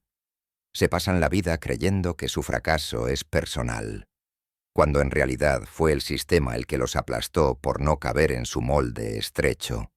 Schopenhauer, Nietzsche, Illich, todos, cada uno a su manera, nos gritan lo mismo, que la diferencia es el corazón de la vida, que matar la diferencia es matar al individuo, y que toda educación que se atreva a llamarse tal debe partir de lo irrepetible, no de lo uniforme. La escuela, en cambio, eligió el camino contrario, la tranquilidad de lo estándar sobre el riesgo de lo único. Y por eso, aunque siga prometiendo luz, lo que entrega es oscuridad. Una oscuridad cómoda, colectiva, uniforme, pero oscuridad al fin. Capítulo 14. El reaprendizaje. Recuperar la curiosidad robada. Hay algo que nadie te advierte. El mayor daño de la escuela no es lo que enseña, sino lo que mata. Y lo primero que muere ahí dentro es la curiosidad. Esa chispa que de niño te hacía preguntar sin descanso, que te hacía explorar el mundo con los ojos bien abiertos, que te hacía tocar, desarmar, inventar, imaginar. Esa fuerza natural, que era tuya desde que respiraste por primera vez, fue sofocada con libros impuestos, exámenes estandarizados y castigos cada vez que preguntabas más de la cuenta. El niño que preguntaba ¿por qué? 1000 veces al día fue reemplazado por el adolescente que ya solo quería responder lo justo para pasar el examen. La chispa se apagó, o al menos quedó oculta bajo capas de miedo, de rutina, de obediencia. Lo que debería haber sido un viaje hacia la profundidad del saber, terminó convertido en una carrera hacia calificaciones vacías. Schopenhauer lo vio con claridad. El mundo nunca te da lo que deseas sin cobrarte algo a cambio. En este caso, el precio de sobrevivir al sistema escolar fue el sacrificio de tu curiosidad. Ese intercambio es perverso, porque lo que perdiste era la base de todo aprendizaje real.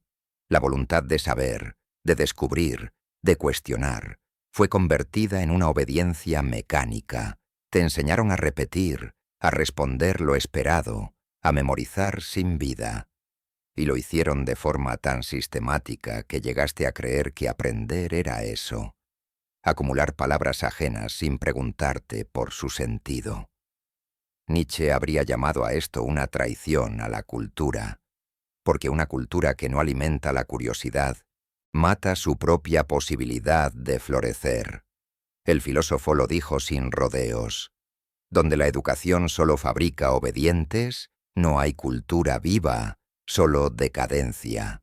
Y decadencia es lo que hemos heredado. Generaciones enteras que saben usar fórmulas, que conocen fechas y definiciones, pero que no saben mirar al mundo con asombro ni cuestionar lo que se les da como verdad. John Taylor Gatto lo dijo con brutal honestidad. La escuela no fue diseñada para despertar mentes, sino para adormecerlas. No se creó para que los niños se hicieran preguntas infinitas, sino para que aprendieran a aceptar respuestas preempacadas. No se construyó para abrir posibilidades, sino para cerrarlas. Y lo más perverso es que lo logró. Millones de adultos llegan a la vida sin esa chispa inicial, resignados a vivir con lo que les dieron, sin buscar nunca lo que les fue robado. Pero el reaprendizaje empieza justamente ahí, cuando reconoces la pérdida, cuando admites que la curiosidad no se fue porque creciste, sino porque fue arrancada de ti. Recuperarla es un acto de desobediencia, un gesto de rebeldía silenciosa contra todo lo que te dijeron que era aprender. Y ese reaprendizaje no ocurre en aulas ni en diplomas. Ocurre cuando vuelves a mirar el mundo con la pregunta abierta de un niño, pero con la conciencia crítica de un adulto. Pregúntate, ¿cuándo fue la última vez que aprendiste algo por puro placer, sin que nadie te lo exigiera? ¿Cuándo fue la última vez que te sumergiste en un libro, en una conversación, en una experiencia, no porque tuvieras que rendir cuentas, sino porque algo dentro de ti ardía por saber? Ese instante, aunque parezca pequeño, es la semilla del reaprendizaje. Schopenhauer nos advertiría que la vida está hecha de deseo y frustración, y que volver a desear saber implicará también volver a tropezar con límites, con decepciones. Pero esa es precisamente la gracia. El aprendizaje real no es cómodo, no es lineal, no está diseñado para darte premios fáciles. Es duro, caótico, exigente. Y sin embargo, es lo único que puede darte un sentido más profundo que el de repetir fórmulas vacías. Nietzsche iría aún más lejos. Reaprender es un acto creador. Es rebelarte contra la decadencia cultural y atreverte a forjar tu propia cultura interior. Es tomar las herramientas que te dieron muertas y devolverles vida. Es rescatar tu capacidad de preguntar, no para obtener respuestas prefabricadas, sino para abrir caminos que nadie más se atrevió a recorrer. Para Nietzsche, reaprender no sería un regreso a la infancia ingenua, sino una transfiguración, la curiosidad convertida en fuerza creadora, en potencia vital. Gatto lo vería como la única salida posible frente a un sistema que solo sabe producir conformidad. Porque si el sistema mata la curiosidad, el único espacio para recuperarla es fuera de sus muros, en la vida real, en los libros que eliges, en las conversaciones que no se califican, en las experiencias que no entran en un currículo. Reaprender es un acto de insurrección contra la escolarización oficial. Es un camino paralelo que nadie te enseñó, porque nadie en el poder quiere que lo recorras. Imagina por un momento lo que significaría recuperar esa curiosidad. Mirar el mundo sin el cinismo aprendido, sin la resignación del adulto domesticado. Hacerte preguntas sin miedo a quedar en ridículo. Atreverte a leer lo que no es rentable, a pensar lo que incomoda, a explorar lo que no sirve para nada práctico, pero enciende tu espíritu. Eso sería volver a habitarte. Eso sería aprender de verdad. Y no es un camino rápido. Después de años de obediencia, de miedo, de castigos, tu curiosidad no regresa de inmediato. Está herida, está tímida, está desconfiada. Pero basta con una decisión, dejar de esperar que otros te digan qué debes aprender y comenzar a elegirlo tú mismo. Basta con una pregunta que abras y no cierres de inmediato. Basta con atreverte a vivir de nuevo con esa incomodidad fértil que nace cuando no tienes todas las respuestas.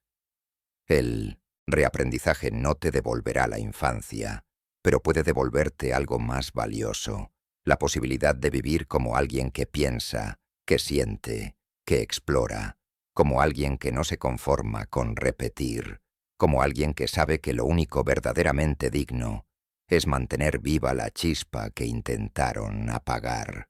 Y tal vez ahí, en ese gesto de recuperar la curiosidad robada, esté la verdadera educación, no la que recibiste en las aulas, sino la que construyes cada día al negarte a vivir como un autómata. La educación real como acto de libertad, como acto de resistencia, como acto de afirmación de tu propia vida. Capítulo 15. La educación real como desobediencia sagrada. Lo que el sistema llamó educación siempre tuvo un propósito: domesticar. Hacer que encajes, que cumplas, que sigas el guión sin interrumpirlo. Llenar tu cabeza de datos, pero vaciarla de preguntas. Formarte como pieza de una maquinaria, no como individuo capaz de cuestionarla. Por eso, hablar de una educación real no es solo un cambio de método o de currículo, es un acto de ruptura, una desobediencia que no busca escándalo, sino dignidad, una desobediencia sagrada, porque lo primero que debes comprender es que obedecer en materia de pensamiento es la muerte del espíritu. Schopenhauer lo sabía. La mayoría vive con ideas prestadas, nunca propias.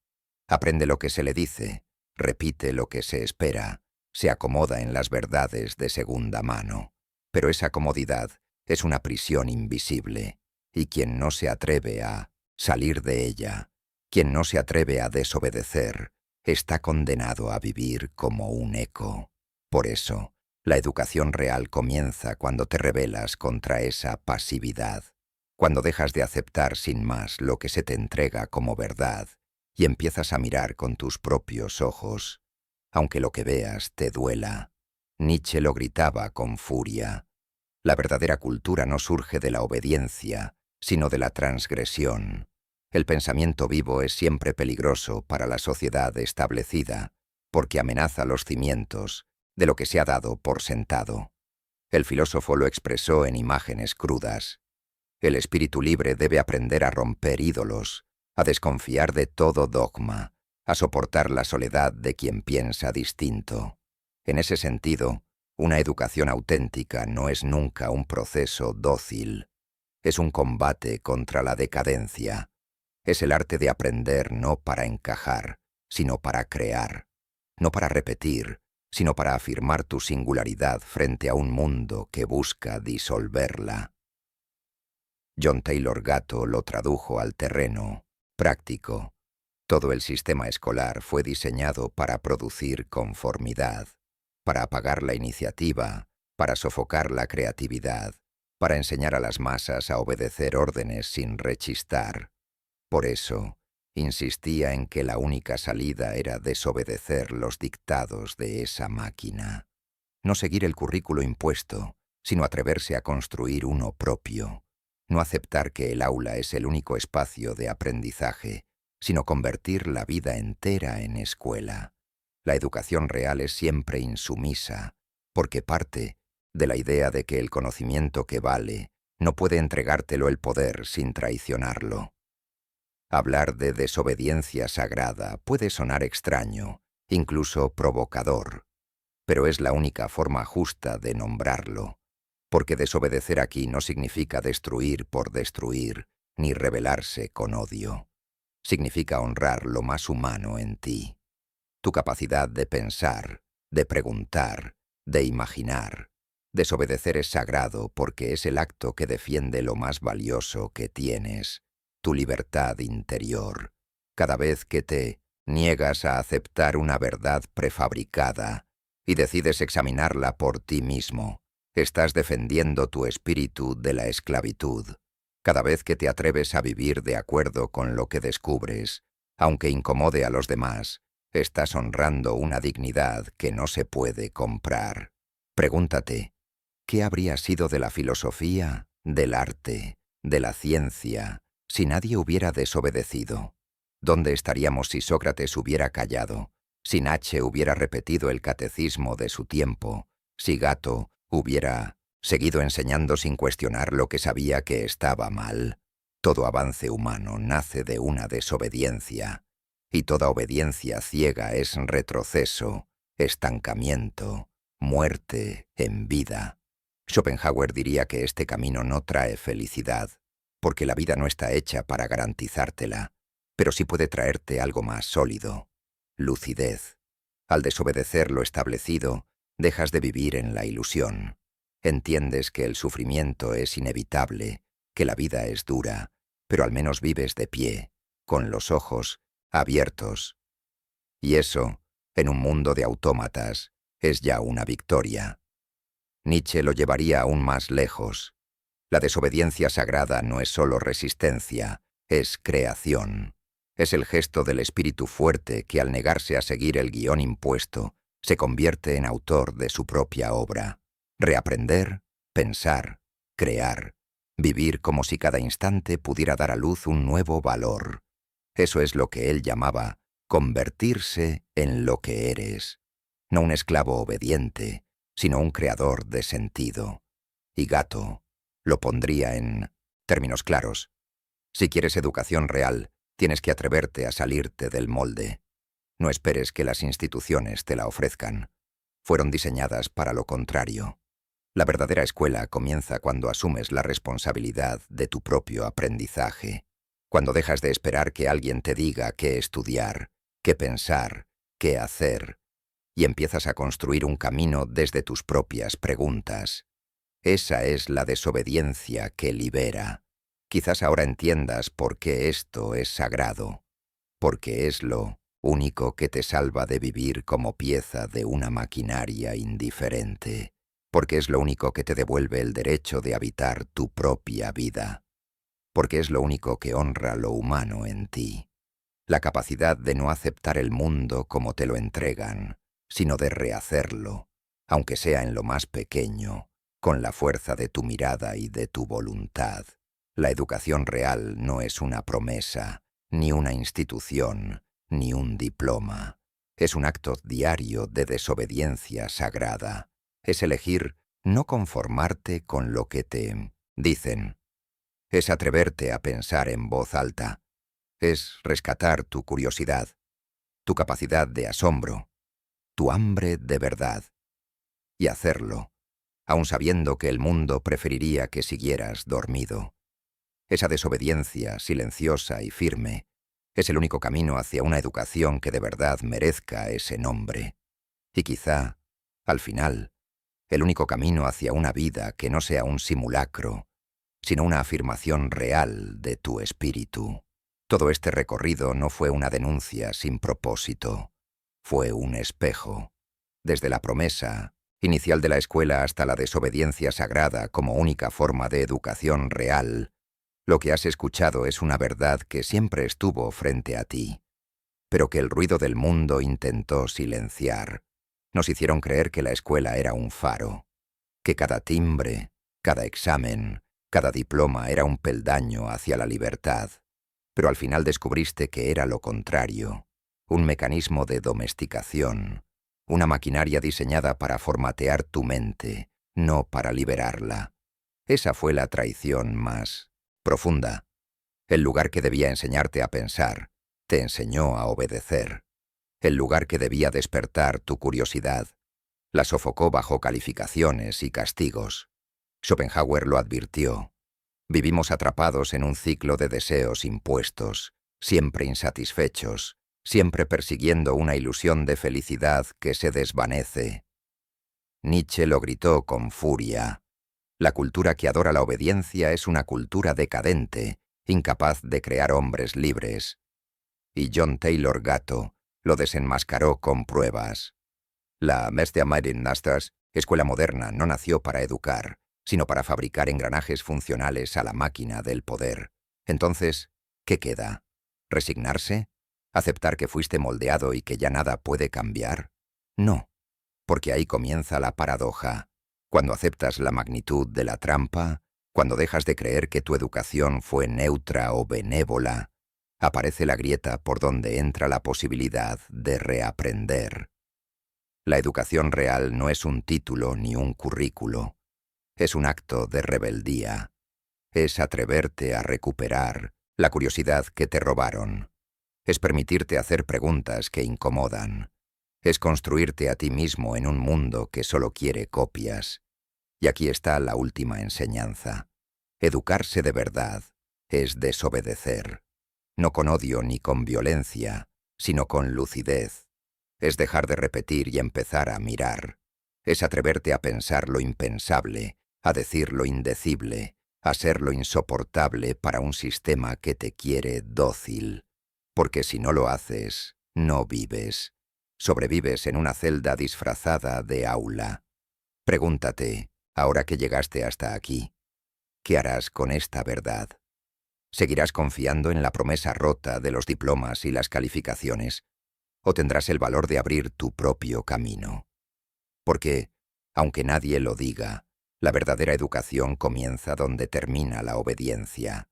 Y esa decisión, al final, no se toma en un aula ni en un discurso. Se toma dentro de ti, en silencio, como un voto sagrado. No volver a traicionar tu espíritu aceptando la mentira de una vida prestada. Esa es la última lección. La única que no está en los libros oficiales, la que nunca aparecerá en los planes de estudio. Pero es la única que importa, y ahora que la sabes, ya no puedes olvidarla. Ahora quiero leerte a ti. ¿Alguna vez sentiste que la escuela mató tu curiosidad? ¿Recuerdas la primera vez que te hicieron sentir que preguntar demasiado estaba mal? Déjalo en los comentarios. Tu experiencia puede resonar en otros que aún no se atreven a decirlo. Si este mensaje tocó algo dentro de ti, apóyame con un like. Suscríbete y comparte este video con alguien que todavía crea que la educación solo vive en un diploma. Porque lo que callamos en silencio, el sistema lo celebra, pero lo que compartimos puede convertirse en el inicio de otra educación, más libre, más humana, más verdadera. Nos vemos en el próximo video. Hasta entonces, no lo olvides. La verdadera lección no fue lo que te enseñaron, sino lo que te atreves a desaprender.